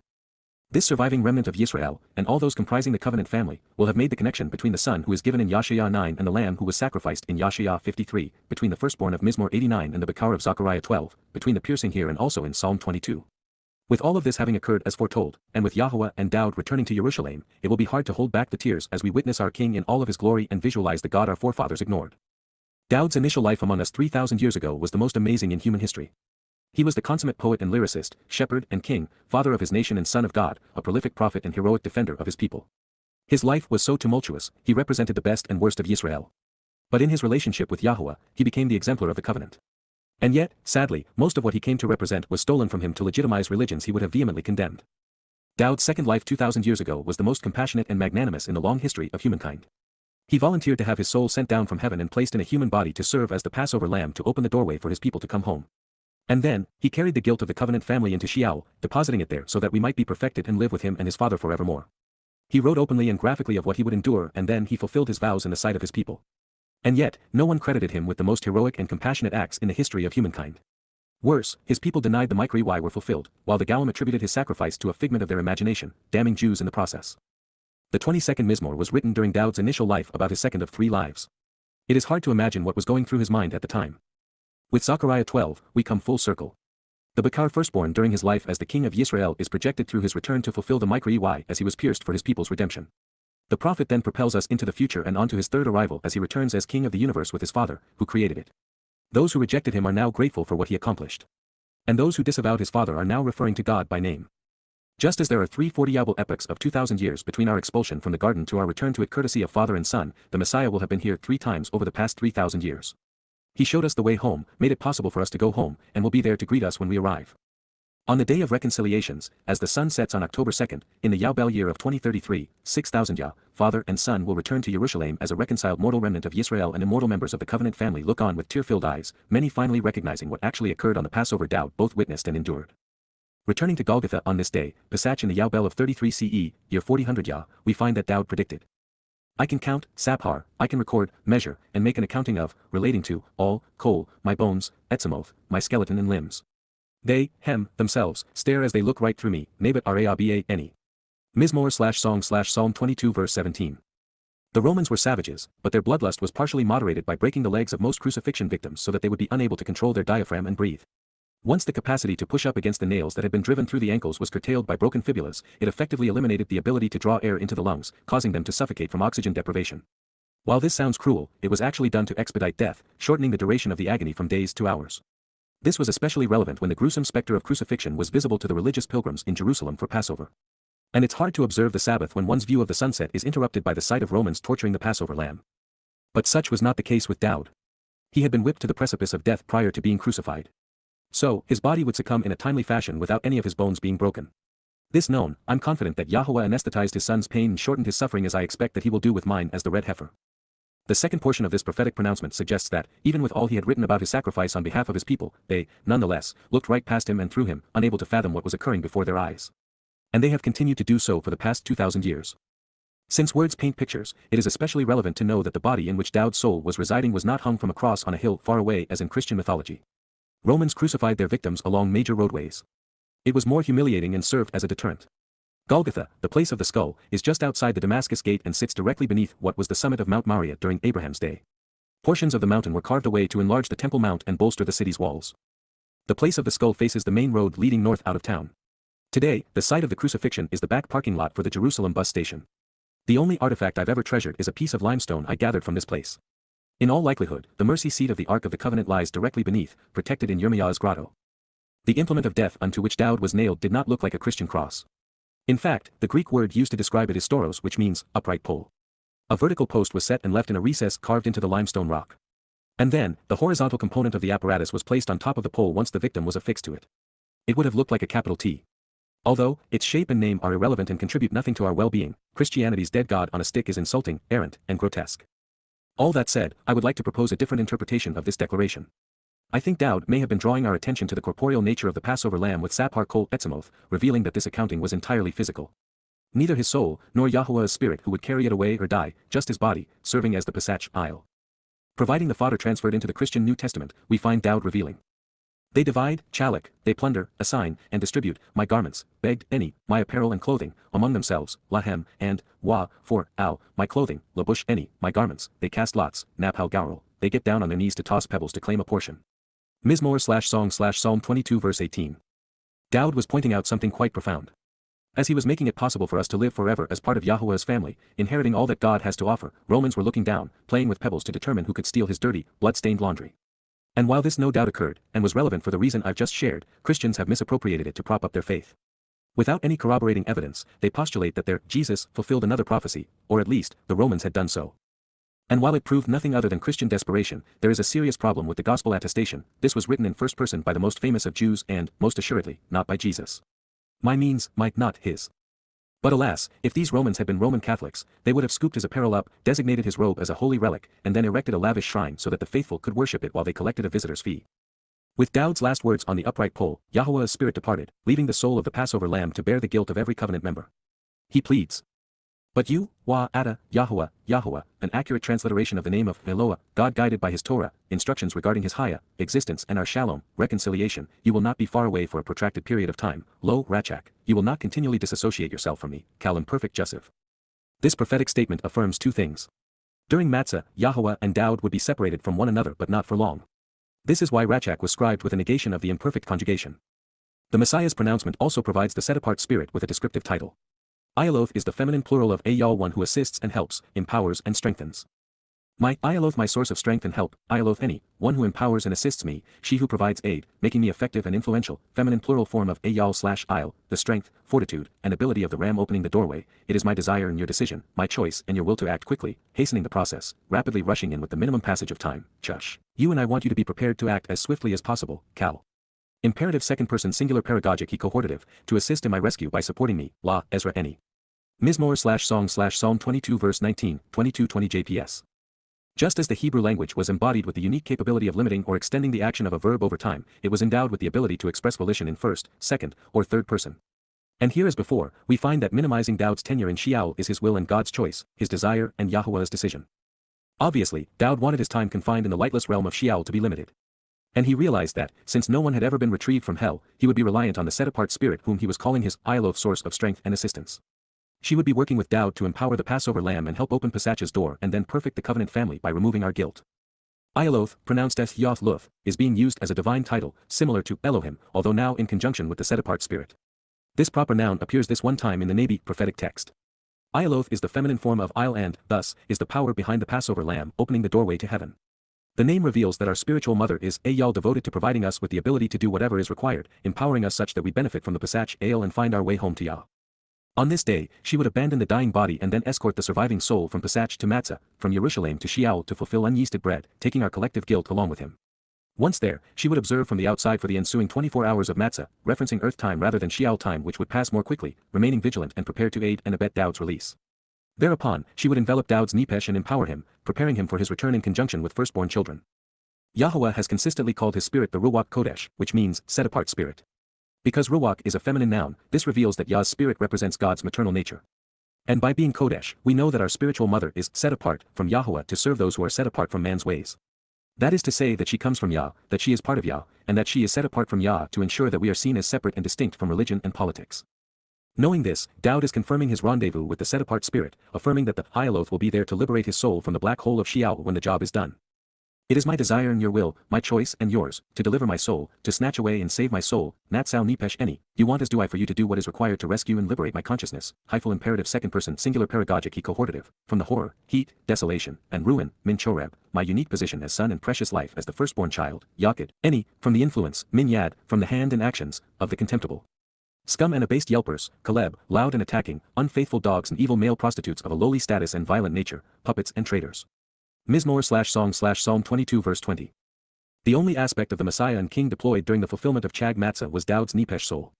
And it would be snatched out of Sheol, liberated and saved, by Yahuwah's Ruach Kodesh. On this, father, mother, and son were in full agreement. By rescuing Dowd's consciousness, Bikurim was fulfilled. The firstborn son of God would lead the way home, expecting us to follow.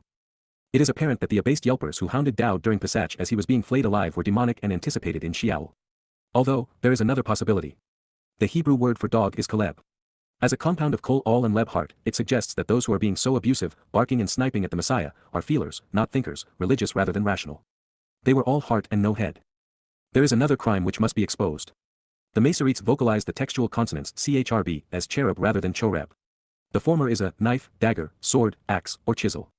Since Dowd's Passover ordeal included whipping and the piercing torment of crucifixion, if the prophetic passage were changed to represent a plea to be spared from cutting instruments, Dowd's prophetic credentials and subsequent sacrifice would be disqualified, as it would not fit these predictions.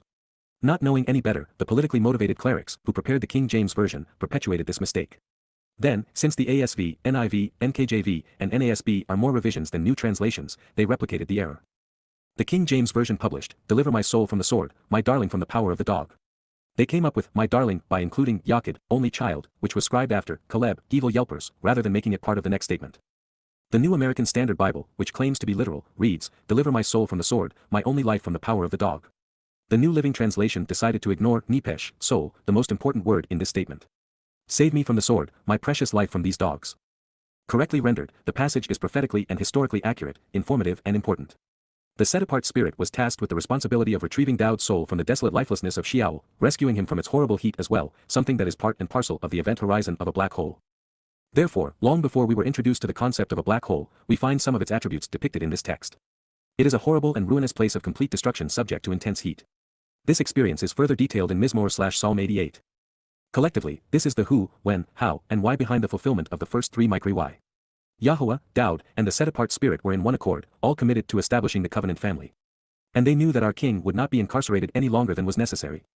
You want to liberate and save me, to rescue and deliver me, Yasha, any, it is your will to release me, sparing and redeeming me, hyphal imperative second person masculine singular, out of, min, the mouth, peh, of the fearsome and destructive beast, aryeh, of the fierce predator, the vicious one who hunts and savages his prey, plucking them away.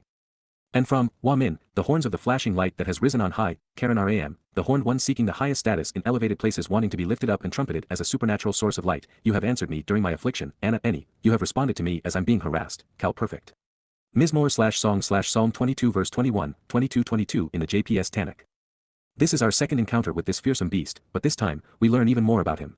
He is comprised of light and yet is horned and flashy. He seeks a degree of adulation only the highest status would bring. This would make the destructive beast none other than Satan. Taking this one step further, while Arya is often translated as lion, it is clearly symbolic in this refrain. This vicious predator maims its prey. Also telling, Arya forms the basis of Arithatha, a name of Babylonian origin which identifies the founder of the Babylonian mystery religion. We should not be surprised then that the most common symbol for Babylon's god was a winged lion. The gates of Babylon were adorned with them. Dowd uses Arya in the 7th Mizmor as a pseudonym for Satan's alliance with Shayol, an especially fearsome beast. He wrote, Yahuwah, my God, in you, I find a trusted and safe place, with you delivering me from all my pretentious pursuers, especially the boisterous who are verbally contentious against me. You are preserving me for a later time. Mizmor 7:1, or otherwise, in the manner of a fiercely destructive being, a vicious beast in search of prey, Arya, he, to satiate his own cravings, will rip apart my soul, snatching it away and shredding it without sparing it. Mizmor 7:2, the symbolic definition works exceedingly well in both citations. To ward off this beast, we can rely on Yahuwah's Anna testimony. His response provides the answer. Since many Hebrew words have a light and dark shading, let's consider an entirely different approach to the concluding statement of Mizmowr/Psalm 22 verse 21, and so, from Wamin, the brilliant light of this summit which lifts on high, Karen Ram, the supernatural source of light in this elevated place, you have answered me during my affliction, Anna Eni, you have responded to me during my distress. Cal Perfect. Mizmowr/Song/Psalm 22:21 20 seconds. I prefer this rendering because it not only addresses the location where this occurred and speaks of the Spirit's response, but it also serves to connect this portion of the prophecy with what occurred on Maria Moriah 2,000 years earlier. Karen was used to depict the radiant nature of the Lamb Yahowah promised to provide at this time. Staying focused on Dowd's amazing repertoire of inspired literature, no matter how his lyrics are rendered, the last four words of the 21st refrain are the most important and the least understood: Min, Karen, Ram and Anna. The JPS Tanakh, based upon the Masoretic text, conveys, from the horns of wild oxen rescues me, JPS 1985, changing answers to rescues, because otherwise, the verse would turn God into oxen's horns. The NASB gets Anna correct but then commits a similar crime, rendering the passage as if God were a matador, from the horns of the wild oxen you answer me. The ASV adds a, yeah, but, otherwise, reads like its descendant. The NIV dropped the reference to answering, Anna, and replaced it with save, Yasha, save me from the horns of the wild oxen. More creative still, the KJV, ignoring two of the four words and convoluting the others, translates, for thou hast heard me from the horns of the unicorns. That must be proof for Twistians that unicorns actually exist. So that we don't add to the stench, let's start over. Anna can convey something positive or negative depending upon the context. It is typically rendered as, to answer, to respond, to testify, or to reply, providing testimony as a witness. At the other extreme, if addressing what Dowd would endure on this day, Anna can be seen as affliction or humiliation. Anna, however, does not mean save or rescue. But what it does mean is important. God responds to those who seek him and are willing to rely upon him. Also, since Anna Eni was scribed in second person, it reads, you answered me. Karen, as we have learned, has a wide range of definitions. It speaks of shining, being radiant, emitting and sending out brilliant rays of light supernaturally. Karen's horn symbolism can denote a desire for power and authority over a kingdom. And at times, it can mean flashy. As noted previously, Yahowah uses Karen in the same place and during the same phase of Abraham's dress rehearsal for Dowd's Passover sacrifice.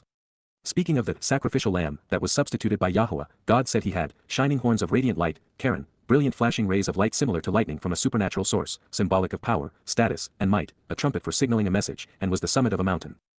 In the 22nd Psalm, we are on that same mountain on the same day of the year, observing the same Micra, separated as these events are by exactly 40 Yobel or 2,000 years.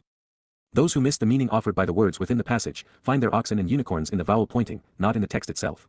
Strong's Concordance, based upon the King James Version, says, Ram is from Ram, and translates it as unicorn 9 times and is probably the great aurochs or wild bulls which are now extinct. The exact meaning is not known. Strong's goes on to report, Aramians, lifted up and to rise, but they don't bother to explain what rising up has to do with wild bulls or unicorns, for that matter. And that's probably because those who align themselves with the spirit represented by the horned and flashy one go the opposite direction. Here is another illustrative example. The King James Version renders Bamidbar/Numbers 23:22 as, God brought them out of Egypt, he hath as it were the strength of a unicorn. But that's not what Moses wrote. The Torah doesn't demean its inspiration. Only men do that. The text actually reads, God delivered them out of the crucibles of Mitzrayim with the power, Topa, the ability through choice to deliver and, to raise them up to a higher place and status, Ram. Inaccurate diacritical markings can render God as foolish as a mythical unicorn or, in the case of the NASB, can put him in league with Satan. God brings them out of Egypt, he is for them like the horns of the wild ox. If nothing else, by exposing these comparisons, we find a reason to stop trusting the religious. An unfathomable amount of manure has been piled on top of Yahowah's word. The truth is still there, as magnificent as ever, but sometimes we have to hold our noses while digging past man's garbage to find it. We were not with Abraham on Mount Moriah when his example foretold Dowd's sacrifice. We were not with Moses on empty Choreb when Yahowah recounted this story to him for our edification. We were not with Dowd when he composed this song about what he would endure. And we were not standing outside the Damascus gate witnessing what our Messiah was doing for us on Passover as he fulfilled these words. But we have something equally revealing and reliable, the words our Savior wrote, and they are more than enough. And in them, we have affirmation that Dowd loved his father.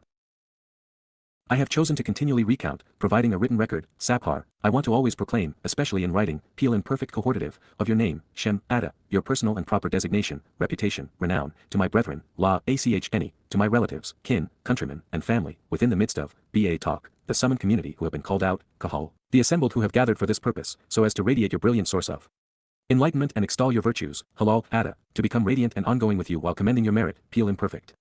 Mizmowr/Song/Psalm 22 verse 22.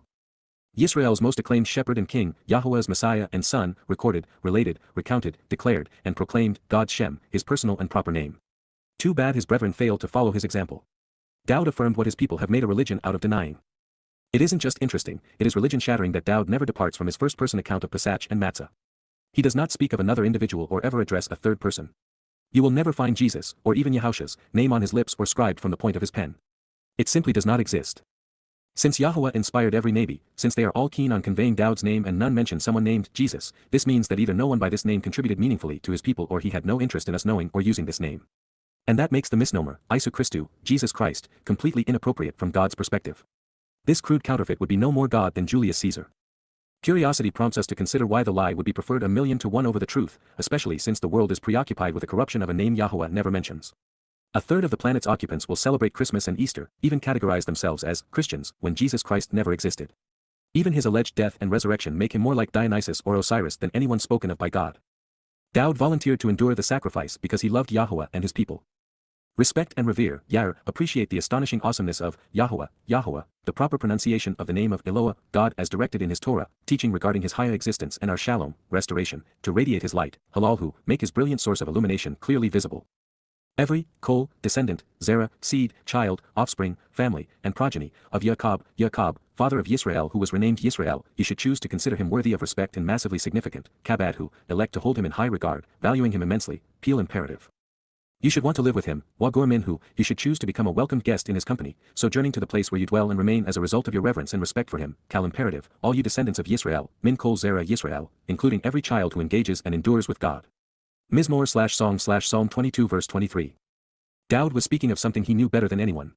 He recognized it when he wrote these songs, when he lived with his Father in heaven, at the conclusion of Pesach and Matzah, and especially when fulfilling Bikurim as Yahuwah's firstborn as the Messiah returned to heaven. More importantly, Dowd knows a great deal about respect, how it is earned and lost, and why it is so important. Much of the motivation for saving Yisrael by fulfilling Pesach and Matzah was to earn back the respect of his people that he had lost so that he could honorably lead them through eternity.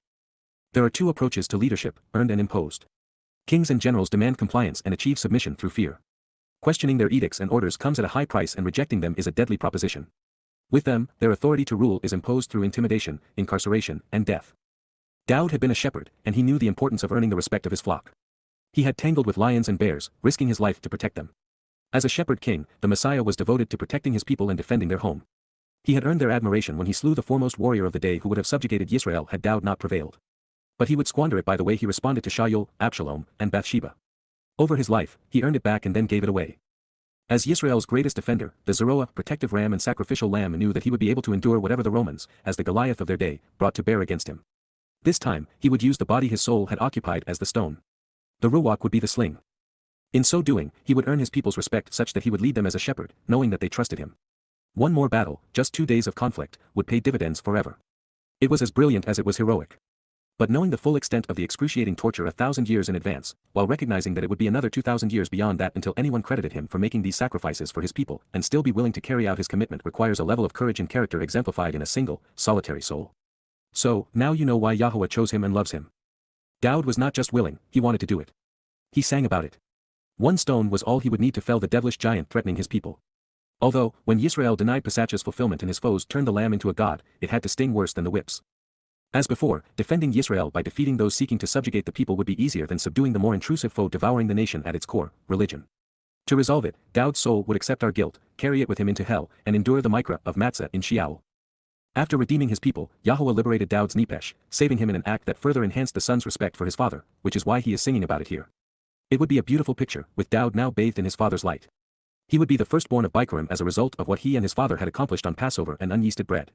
Knowing many would follow, Dowd then encourages us to respect Yahuwah as he had done, expecting the same result. Dowd is describing the gift of the set-apart spirit and her garment of light.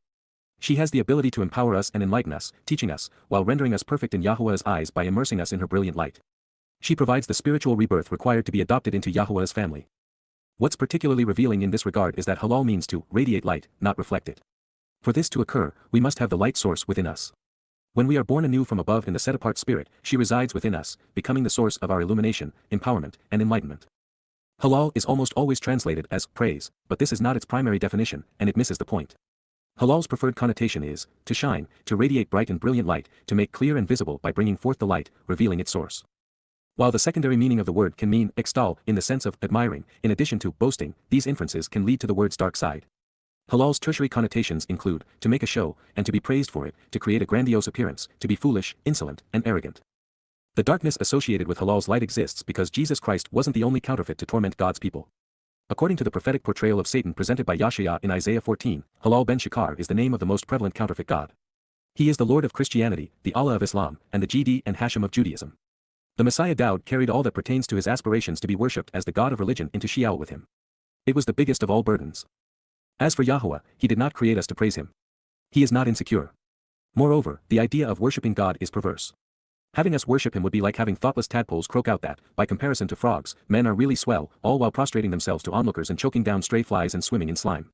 Creating an inferior being for this purpose would be narcissistic and psychotic. Sure, it is appropriate to acknowledge his goodness, greatness, and generosity. Like any parent, he would appreciate that as long as it is heartfelt and straightforward and not self-serving. It shows appreciation and adoration rather than genuflection in obeisance. Yahuwah expects us to stand upright and walk with him, not bow before him. Since Yahuwah wants us to engage in the covenant relationship with him, he cannot ask us to fear him. While I understand that almost every English Bible translates yar as fear, the word means to respect and revere. We cannot love while afraid. Fear breeds revulsion and contempt, not affection or respect. In Dowd's second of three statements from Psalm 22 verse 23, the operative verb is kabad. It is also the first word of the second of 7 instructions etched on the second stone tablet. It is used to describe the nature of the ideal relationship between children and their heavenly father and spiritual mother. And that is why this is set within the context of Yaakov, the forefather of the children of Israel, and thus of the covenant family. Equally important, Dowd is still speaking of Yahuwah. The textual consonants that comprise kabad give rise to an important series of derivatives. Collectively, they convey weightiness, massiveness, significance, worth, value, abundance, glory, and greatness. In context, therefore, if we see Yahuwah as significant, he promises to view us the same way. If we respect Yahuwah's massive energy and power, he will share his with us. Value him and we will inherit his abundance. Acknowledge his greatness and he will bring us into his presence and clothe us in his glory. But, if you trifle with him and see him as insignificant, you will become so insignificant it will be as if you never existed. Disrespect his massiveness and you will be reduced to nothingness. Therefore, kabad defines the nature of the choice pertaining to a relationship with God and its consequences. Disregarding Yahuwah's intent, the JPS Tanakh tells us that we should dread him, with him being the Messiah. The King James Version, in its usual rut, reverts back to fear him. But the word underlying this message is gur, and it speaks primarily of abiding, dwelling, and remaining, residing as welcomed guests who gather together, living in harmony as part of one's sojourn through life. In modern parlance, gur would describe an enduring staycation, which would be ideal for those residing in Jerusalem. The truth was hard to miss because Yisrael individuals who engage and endure with God is in many ways analogous with gur in that the chosen people have been invited to live in Yah's home. The secret to our success is contained in these words. Indeed, he has not relinquished his regard for or thought less of, Baza, he has not shown contempt for or devalued, nor has he lost respect for, refused to consider, or abstain from, perfect, nor has he rejected, while Shakats, he has not shown antipathy or disdain toward or an aversion for, the responsive one who is afflicted and oppressed, the one who answers the summons, who engages and acts, is humble and unpretentious, who replies even while persecuted. From Anna, to answer, respond, and engage. Mizmowr/song/Psalm 22 verse 24. While he is Yahuwah, the one who remains responsive even in the midst of his affliction is Dowd. And even though we will never endure this degree of persecution, it is a message for us, such that we also remain responsive to Yahuwah's calling, even in our darkest hour when all appears lost. And in this case, Dowd, after having accepted the guilt of every covenant member over thousands of years, would have been vulnerable to rejection. And yet, nothing would interfere with Yahuwah's enduring love for his son. Baza is the opposite of kabad. The basic meaning is to accord little value to someone. It conveys disdain and a lack of respect or reverence. Baza can be rendered, to hold in contempt, to refuse or abstain from, or to treat as beneath one's notice or dignity. Dowd is, therefore, summarizing Yahuwah's policy, Baza for Baza, kabad for kabad. If you don't respect him and value his redemptive solution, you aren't going to trust him or rely on it. And since there is but one God, one source of life, and one Savior, by being Baza, by being of little worth, by being beneath one's notice, and by being alone and abandoned, Baza happens. The most interesting aspect of this statement might be the realization that both enuth and eni are based upon Anna, a word whose primary meaning is to respond by answering a summons to meet. Yahuwah's 7 micro-ey, 3 of which Dowd is seen responding to in his psalm, are invitations to be called out and welcomed into God's presence. One's response to them determines their future, even if they have one. This is particularly intriguing because Dowd is conveying both sides of Anna, to answer and respond, or be afflicted and persecuted. Said another way, Dowd's nepesh soul was afflicted on Chag Matsah so that those who reply and answer Yahuwah's invitations don't suffer the same fate. Having begun the 22nd Mizmowr at a defining moment in the second of 3 epochs of Dowd's prolonged existence, asking, my God, why, and then detailing his ordeal through Chag Matsah, the Messiah has turned his attention to Yahuwah. He realized that his Father will always be the impetus behind the restorative effects of these micro-ey, orchestrating every aspect for our benefit. Dowd wants to share the result of his soul and Yahuwah's spirit being reunited with us. Nor did he continually conceal his presence, while sathar panahu, nor has he hidden his appearance, from him, minhu. And during his request for help, Shoah his pleading for relief and request for assistance in a desperate situation, to him, Elhu, to he who is God, he listened, Shama, he heard. Mizmowr/Song/Psalm 22 verse 24. Dowd's oratory reveals that Yahowah was well aware of what would be occurring to his son's soul. And it is evident that they had discussed how this would all transpire. The perspective provided by Dowd's next line offers yet another affirmation that father and son developed a keen sense of mutual adoration. They were eager to compliment one another, both proud and impressed with what the other had accomplished.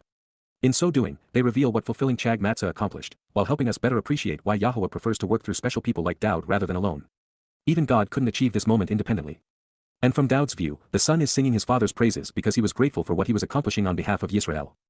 From you and because of you, Min, Ada, I will be appreciated and adored for shining brightly, my reputation exalted, Tehillah, Eni, my song proclaiming my accomplishment and gratitude for this tremendous opportunity will elicit praise, feminine from halal, brightly shining and radiating light, construct, making it possessive, within the greatly esteemed assembly, Kahal Rab, among the abundant and exalted company, fulfilling my commitment and promise to be part of the free will.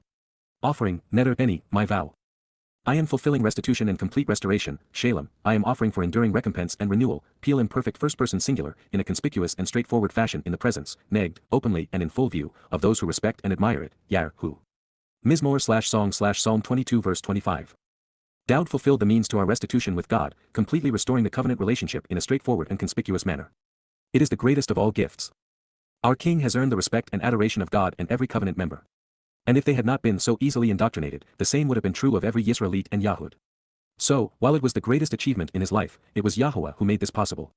God combined Dowd's brilliant decision and courageous approach with his ability to achieve the grand reunification plan's purpose. The Messiah is revealing something we'd all be wise to consider.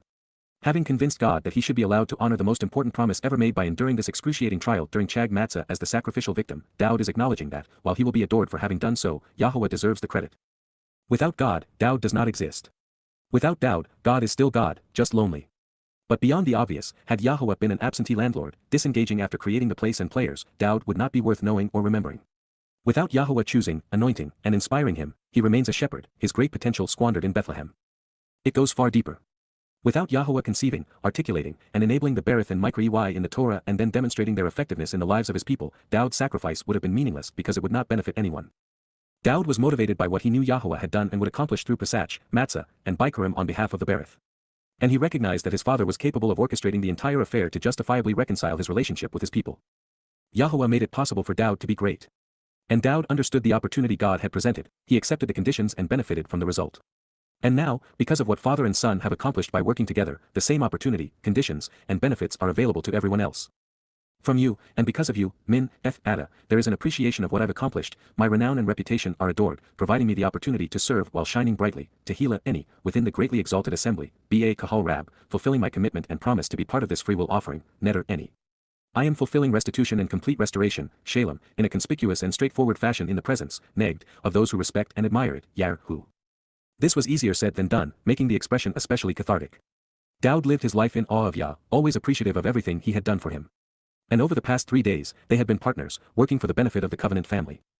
And yet, here it is, the whole of it, from Pesach to Bikurim, laid out in all of its excruciating detail. I can imagine that, upon first witnessing what would transpire, he might have initially wanted to turn away and hide, to deny what his eyes had seen, knowing what he would endure. But then, we have to deal with the fact that God facilitated all of this to save the people who would disrespect his beloved son. Humankind's response was particularly painful. It would be 2,000 years before Jews would go from depriving Dowd of the credit he is due, even denying the fulfillment of Chag Matsah, to finally coming to adore father and son for what they have done. Equally horrible, the world's most popular religion would rob the Messiah and Son of God of his adoration and respect by creating an avatar and turning him into a replacement God who hates Israel. In spite of this, Dowd has, nonetheless, taken us forward in time when the returning covenant family and the mortal remnant of Yisrael will celebrate the family reunion and homecoming. And we will all be appreciative of what Dowd and Yahowah accomplished during Passover, unyeasted bread, and firstborn children to provide full recompense and complete restoration. Working together as father and son, they did these things in a prominent, forthright fashion, each on the right day, each in the right way, each in the right order, and did so at the crossroads of the world. And while those who revere the father respect what his son accomplished, I am curious as to why the object of respect in the concluding phrase is who, him rather than Adayu if referring to Yahowah. But if indicative of our newfound perspective on Dowd's heroics, why not any me? Therefore, the most elegant solution is to render who as it or this in reference to all we have read thus far regarding their collective fulfillment of Chag Matsah. The song's lyrics continue with prophetic echoes of what Shabuah and Towrah would bring. The unpretentious and straightforward who respond, Anah, the sincere who act by answering the call, from Anna, to answer, respond, and reply, shall be continually nourished, Akal, they shall always be fed, Kal imperfect, and genuinely satisfied with overwhelming provisions, Wasaba, and they will be content, all of their needs met, Kal imperfect. Those who seek him, inquiring about and accounting for him, Darashu, those who search for him while learning from him, Kal participle, will continually radiate Yahowah's brilliant and clear light, Halal Yahowah, they will become a visible source of Yahowah's light, Peel imperfect third person masculine plural. Your essential persona and good judgment, Lebab Ada, your inner nature and individual essence, your thoughts, feelings, and decisions, your mind and heart, and thus your soul and consciousness, will live forever based upon this restoring witness, Chayala Ad, shall be eternally restored and preserved, revived and nurtured throughout time as a result of this eternal testimony, Kal imperfect Joseph. Mizmowr/Song/Psalm 22 verse 26. This is one of my favorite statements, a promise I've etched on my heart. In this context, it is the synthesis of the Torah. It is the answer, the promise, the purpose, the means, and the reward. And to my mind, it addresses how Pesach and Matzah leading to Bikurim result in Shabuah. It is then that the Ruach abundantly enriches, empowers, and enlightens the covenant's children so that we can effectively Teruah by producing the final gleaning. When this occurs, a meaningful remnant of Yisrael and Yehudim will come back home to Jerusalem to celebrate the return of father and son during Kippurim. This leads to happily ever after as we re-enter the garden of great joy to camp out with our family on Sukkah. The final 4 lines of the 3,000-year-old prophetic psalm reveal that Dowd knew that evil men would brutalize his soul in the manner he had detailed 10 centuries before he honored his promise. His example defines love. It proclaims that, ultimately, his people will recognize his sacrifice and turn to Yahowah because he has done this. There is nothing more important at this time than reminding Yehudim why they ought to return to Yahowah before it is too late. They will continually remember, Zakar, they will recall and will be mindful, Kal imperfect, and then they will return, Washub, they will turn around and think differently, re-establishing relations, renewed and restored by turning, to, El, Yahowah, Yahowah, an accurate transliteration of the name of Eloah, God guided by his Torah, instructions regarding his Hayah, existence and our Shalom, reconciliation, everyone to the extremities of the land and earth, Kol, Fs, Eretz, all.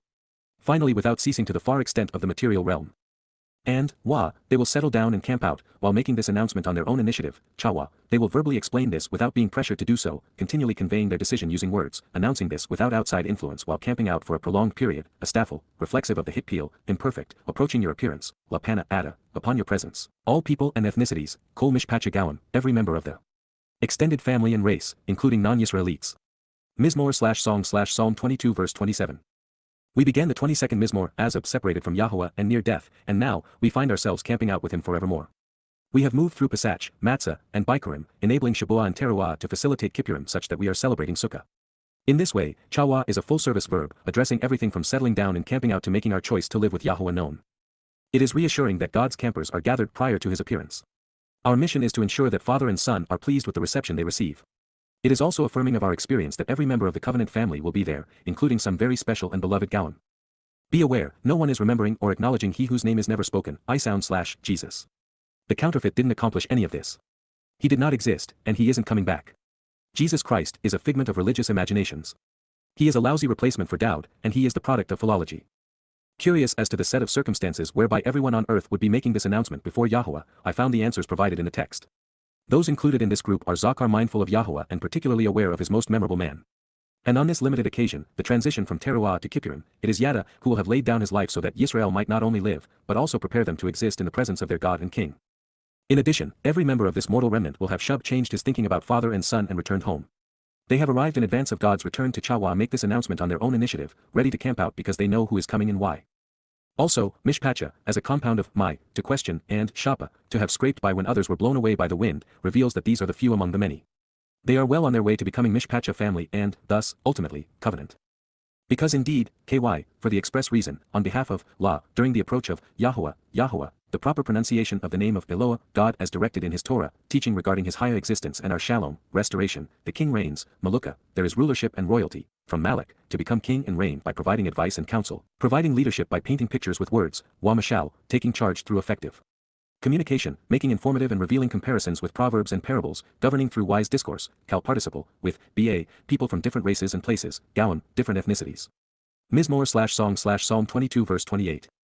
The opening lines of this song were focused on Dowd's fulfillment of Pesach. As we near its conclusion, we are celebrating Sukkah. But more than this, Yahowah has answered a question that, until this moment, I've never understood: why would anyone living in Yahowah's presence need a king? The answer is twofold, and initially, it is found in both Malak and Mashal. Dowd leads through effective communication and governs through wise discourse, ever ready to paint pictures with words by providing wise counsel and good advice. No one has been as gifted in this regard as the author of these lyrics. Secondarily, since Yahowah's preference is to work together with his sons and daughters, just as he has and will continue to do throughout the mode YYV, he found the ideal man to guide us through eternity. And clearly, he deserves our respect. And just as there is one God, there is one firstborn, one Messiah, and one King. And that is why he reigns on behalf of Yahowah.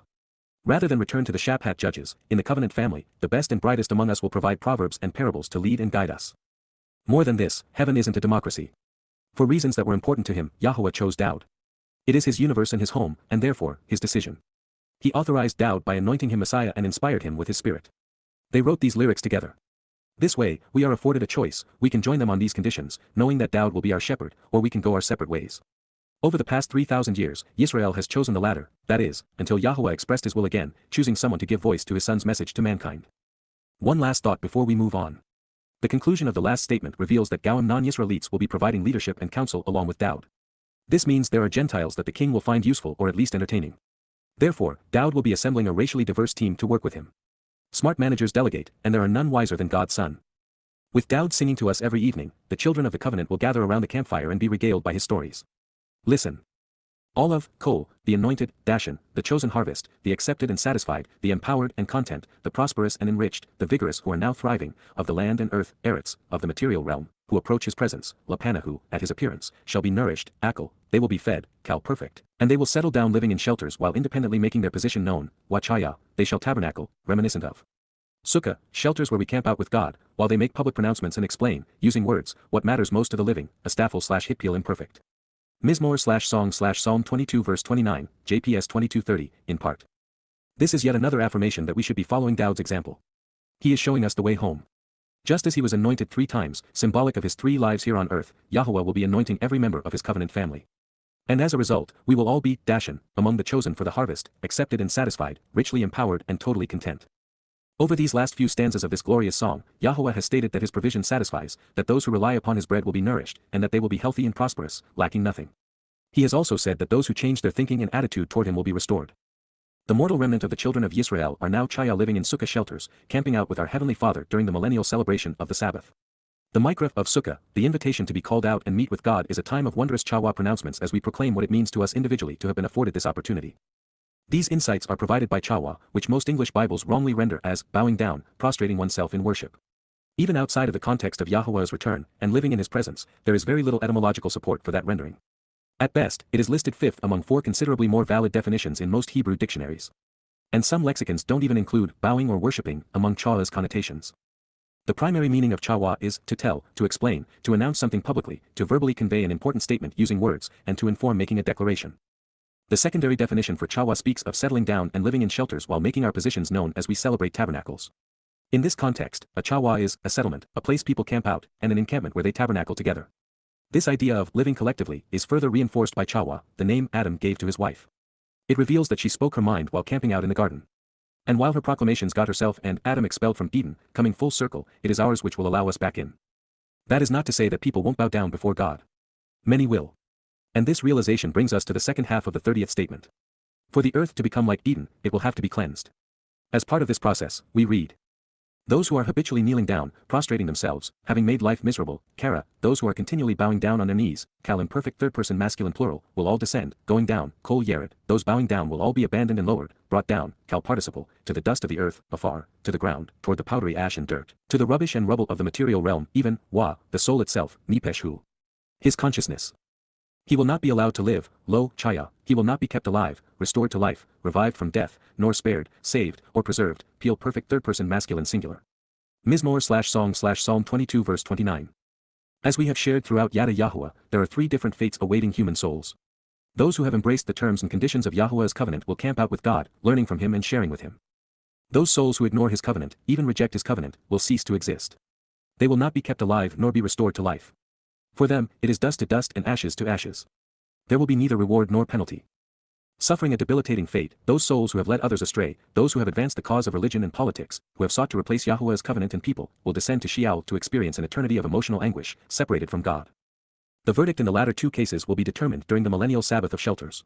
Every soul estranged from Yahowah will be judged, with some bowing down before God to receive their disposition. Therefore, for a Muslim or Catholic constantly bowing and prostrating oneself in religious worship, a day will come when they will kneel in judgment. And on that day of judgment, the best available alternative will be for their soul to be extinguished. As such, this verse is further proof that souls are mortal. Immortality requires being born anew in Yahuwah's spirit or aligning oneself with Satan's spirit and leading others astray. It is a subtle and profound truth. Those who prostrate themselves in religious worship have made life miserable for themselves and others, particularly God's people. And so, it is the religious who are being sent down. The faithful will find their beliefs deadly. Dowd, speaking of his God and Savior, concludes his song by singing that we will be like the Messiah in two additional ways. We are afforded the opportunity of working with Yah and proclaiming his message. Posterity, Zerah, the seed which is sown, the descendants, children, and offspring, shall work with him, Abad who will act, serve, and labor with him, expending considerable energy and intensity to do things with him, Kal imperfect. This will be recounted, recorded, and proclaimed, Saphar, it will be regarded and told, conveying the full and accurate measure of the scroll in writing, Puel imperfect, of the approach, La, of the drawing near, of my upright one, Idown, Eni, the upright pillar of my tabernacle, to, La, on behalf of, the generations and their dwelling places, Ha Dower, those related by birth, the family line, the household and home. Mizmowr 22:30. They will come, bow, they will arrive, always be included, and continually approach, Kal imperfect, while, Wa, conspicuously announcing, exposing and declaring, Nagad, explaining and manifesting, informing and reporting, publicly announcing and expounding upon, Hyphal imperfect, he was right, vindicating, and acquitting, Tzedakah who, he is correct, fair, and honest, a righteous and truthful Savior, doing so on behalf of the family members, La am, with regard to and when approaching. The people who are related, who have been and will be born, Yalad, who are their descendants and children, such that they honestly acknowledge, KY, surely and truly, he has engaged and acted to actually accomplish this, Asa, he has done this job, genuinely performing this work at this moment in time, Kal perfect. Mizmowr/Song/Psalm 22 verse 31. Based upon all we have read, what was done, and who accomplished it, I think that this is Yahuwah addressing how the covenant family will respond to his beloved Son. The Messiah, now the upright pillar of Yahuwah's tabernacle as a result of fulfilling Passover, will be recounted for having done so by the generations living during the prolonged celebration of Sukkah. The children of the covenant will realize and acknowledge, he was right and is, as a result, vindicating. If not for him, none of us would be here. I adore the concluding line, he engaged to accomplish this. He performed, honoring the promises by fulfilling the mission. Therefore, more than anyone else in his story, Yahuwah affirms that Dowd was tzaddik right. When it comes to being part of the covenant family and entering heaven, nothing is more important. I do not know how anyone can read this Mizmowr/Psalm and not be moved to conviction, to action. Prophecy doesn't get any more relevant or personal than this. No words sing more beautifully or more clearly. Dowd predicted his role in the single greatest act in human history, the vindication of Yisrael and the covenant family. He committed it to writing 1,000 years before he fulfilled it so that, when it happened, we would know what he had accomplished. His reasons were brilliant and complex, compassionate and justifiable. His sacrifice and heroism were beyond compare. There is no greater life. There is no other path to life. In all of the words conveyed by the prophets, there are none more poignant, palpable, or personal than these. I suspect that even his father is moved to tears by what his son chose to accomplish on our behalf. To the glorious director and everlasting guide, YAHOWAH, according to the leadership of the ram, the lamb opening the doorway, leaping like the buck, Alth, of the dawn, HaShakar. A song, Mizmowr, of, La, Dowd, Dowd. Mizmowr 22 dedication. My God, Eli, why, Lama, have you in this moment forsaken me, as of any? Far, Rachok, away from, Min, my liberation and deliverance, Yeshua Eni, are the words, Dabri, of my anguished groaning, Shaga Eni. Mizmowr 22:1. My God, Elohim Eni, I am appointed to call out and continually proclaim the summons and to make the invitations known, Kara, this day, Yomam, but, Wa, you do not answer, Lo, Anna, so, Wa, by night, in the absence of the light and the darkness, Layla, there is no relief for me, no expectation of rest or silence, Wa Lo, Dumyala Eni. Mizmowr 22:2. You are set apart, Wa Ada Kodesh, living to establish, Yashab, the renown and reputation, Tehillah, of Yisrael, Yisrael. Mizmowr 22:3. In you, Ba Ada, our fathers, of Anaknu, relied, Batach. They trusted, Batach, and, Wa, you continually rescued them, Palathem. Mizmowr 22:4.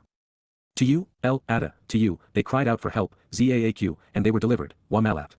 In you, Ba Ada, they trusted and relied, Batach, and they were not disappointed or disapproved, Wa Lo, Bausch. Mizmowr 22:5. I am but, Wa Enki, a crimson grub, Watola, no longer extant or present as a person, being less than human, Wa Lo Aish, rebuked and taunted, insulted and dishonored, Chirpa, by humankind, Adam, and disrespected and demeaned, Baza, by the people, Am. Mizmowr 22:6. All of those who see me, Kol Area Eni, they deride and mock me, speaking unintelligibly about me, disparaging me, Laiji La Eni. They shoot off their mouths, Pater Ba Safa, while they shake their heads, Nuwa Rosh. Mizmowr 22:7. You have chosen to be removed and sent away to Yahuwah, Galil El Yahuwah. So, let's see if he wants to rescue him, Palathu. Let him choose to deliver and save him, Natzalhu.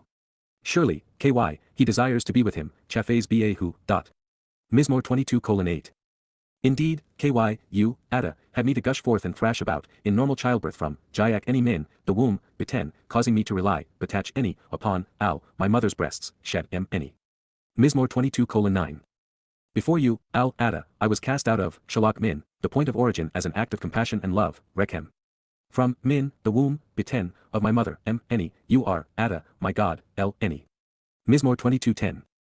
Do not continually distance yourself from me by allowing your relationship with me to be severed for a prolonged period, rachak min any, because, the oppressive confinement and adversary's anguish, Sarah, is imminent and personal, Carol. And yet, no one, can help, Azar. Mizmowr 22:11. Numerous, fiercely aggressive soldiers and powerful warriors, these bullish beasts, of the aggressively attacking supernatural, serpent, Bashan, surround me, Sabab any. They have besieged and crowned me in a hostile fashion, gathering around to hem me in, threatening me, cat heart any. Mizmowr 22:12. They open, Patsah, their mouths, Pehem, against me, any, like a fearsome beast, mangling and tearing me to pieces as a violent and abhorrent, especially repugnant, way to die, Tariff, while roaring loudly, Shaiji. Mizmowr 22:13. As it pertains to bodily fluids, Kaha-maim, I am poured out and weakened, Shapak. And, all of, Kol, my most substantial bones, Etzem any, are stretched, separated, and out of joint, Parad. My heart is now, Leb any haya, like wax, Kaha-downag. It has melted, wasting away along with, masses ba talk any, my internal organs, Mia any. Mizmowr 22:14. Like sun-baked dust, a broken earthen vessel, Kaha shares, my vigor and strength, Coach any, are withered and failed, Yabesh. And, my tongue, Lashon any, cleaves, Dabak, to the roof of my mouth, Malcoach any.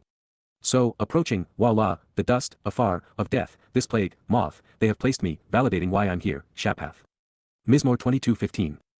For indeed, the contemptible scum and abased yelpers, Caleb, have surrounded me, Nakaf any. A politicized religious community providing the testimony, Ada, of the disastrously corrupt and injurious, Raa, establishes a destructive annual cycle to denigrate what I'm doing, Nakaf any. They bore into and have pierced, Karo, my hands, Yad, and my feet, Regal any. Mizmowr 22:16. I can count, Sapar, all, Kol, my bones, Etzamoth. They, themselves, stare as they look right through me, Nabat Raaba any. Mizmowr 22:17, they divide and plunder then distribute, Chalak, my garments, begged any, among themselves, Lahem, and, for, my clothing, Labush any, they cast lots, Naphal Gaurel. Mizmowr 22:18. But you, Ada, Yahowah, you will not be far away for a protracted period, lo, Rachak.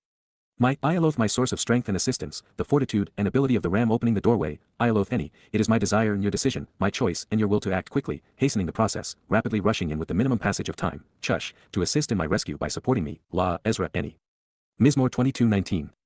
It is my desire and your will, my choice and yours, to deliver my soul, to snatch away and save my soul, Natsau Nepesh any, from the horror, heat, desolation, and ruin, Min Choreb, my unique position as son and precious life as the firstborn child, Yakid any, from the influence, Min Yad, of the contemptible scum and abased yelpers, Caleb. Mizmowr 22:20. You want to liberate and save me, to rescue and deliver me, Yasha any, out of, Min, the mouth, Peh, of the fearsome and destructive beast, Aryeh. And from, Min, the horns of the bull representing the flashing light that has been lifted up on high, Karen Ram, you have answered me during my affliction, Anna any. Or. And so, from, Min, the brilliant light of this summit which lifts on high, Karen Rame, you have answered me during my affliction, Anna any. Mizmowr 22:21. I have chosen to continually recount, providing a written record, Sapar, of your name, Shem, Ada, to my brethren, La Ach any, within the midst of, Ba talk, the summoned community who have been called out, Kahal, so as to radiate your brilliant source of enlightenment and brag about you, Halal, Ada. Mizmowr 22:22. Respect and revere, Yahowah, to radiate his light, Halalhu. Every, Kol, descendant, Zerah, of Yaakov, you should choose to consider him worthy of respect and massively significant, Kabadhu. You should want to live with him, Wagur Minhu, all you descendants of Yisrael, Min Kol Zerah, Yisrael. Mizmowr 22:23. Indeed, he has not relinquished his regard for or thought less of, Lo, Baza, nor has he rejected, Lo, Shakats, the responsive one who is afflicted and oppressed, Inuf any. Mizmowr 22:24. Nor did he continually conceal his presence, Lo, Sathar Panahu, from him, Minhu. And, during, Ba, his request for help, Shoah, who, to him, Elhu, he listened, Shama. From you and because of you, Min, Ada, I will be appreciated and adored for shining brightly, my reputation exalted, Tehillah any, within the greatly esteemed assembly, Ba Kahal Rab, fulfilling my commitment and promise to be part of the free will offering, Neder any. I am fulfilling restitution and complete restoration, Shalem, in a conspicuous and straightforward fashion in the presence, Negd, of those who respect and admire this, Yar, who. Mizmowr 22:25. The unpretentious and straightforward who respond, Anah, will be continually nourished, Akal, and genuinely satisfied with overwhelming provisions, Wasaba. Those who seek him, inquiring about and accounting for him, Darashu, will continually radiate Yahuwah's brilliant and clear light, Halal Yahuwah. Your essential persona and good judgment, Lebab Ada, will live forever based upon this restoring witness, Chayala Ad. Mizmowr 22:26. They will continually remember, Zakar, and then they will return, Washub, to El, Yahowah, Yahowah, everyone to the far extremities of the land and earth, Kol, F's, Eretz. And, they will settle down and camp out, while making this announcement on their own initiative, Chawa, approaching your appearance, Lapana Ada, all people and ethnicities, Kol Mishpachagawim. Mizmowr 22:27. Because indeed, KY, on behalf of La, Yahowah, Yahowah, the king reigns, offering advice and counsel, Maluka, providing leadership by painting pictures with words, governing through wise discourse, Wamashau, with BA, people from different races and places, Gawim. Mizmowr 22:28. All of, Kol, the anointed chosen for the harvest, the accepted and empowered, Dashan, of the land and earth, Eretz, who approach his presence, Lapanahu, will be nourished, Akal, and they will settle down living in shelters while independently making their position known, Wachaya. Those who are habitually kneeling down, prostrating themselves, having made life miserable, Kara, will all descend, going down, Kol Yerid, to the dust of the earth, afar, even, Wa, the soul itself, Nepeshu. He will not be allowed to live nor be restored to life, Lo, Chaya. Mizmowr 22:29. Posterity, Zerah, shall work with him, Abadhu. This will be recounted, recorded, and proclaimed, Sabhar, of the approach, La, of the upright pillar of my tabernacle, Idown Eni, to, La, the generations and their dwelling places, Ha-Dower. Mizmowr 22:30. They will come, bow, while, Wa, conspicuously announcing, exposing and declaring, Nagad, he was right, vindicating, and acquitting, a righteous savior, Tzedakahu, doing so on behalf of the family members, La, M, who have been and will be born, Yalad, such that they honestly acknowledge, KY, he has engaged and acted to actually accomplish this, Asa. Mizmowr/Song/Psalm 22 verse 31. His was the most valuable and costly gift ever offered. And it is the least recognized and appreciated. Yod Hey Wahey.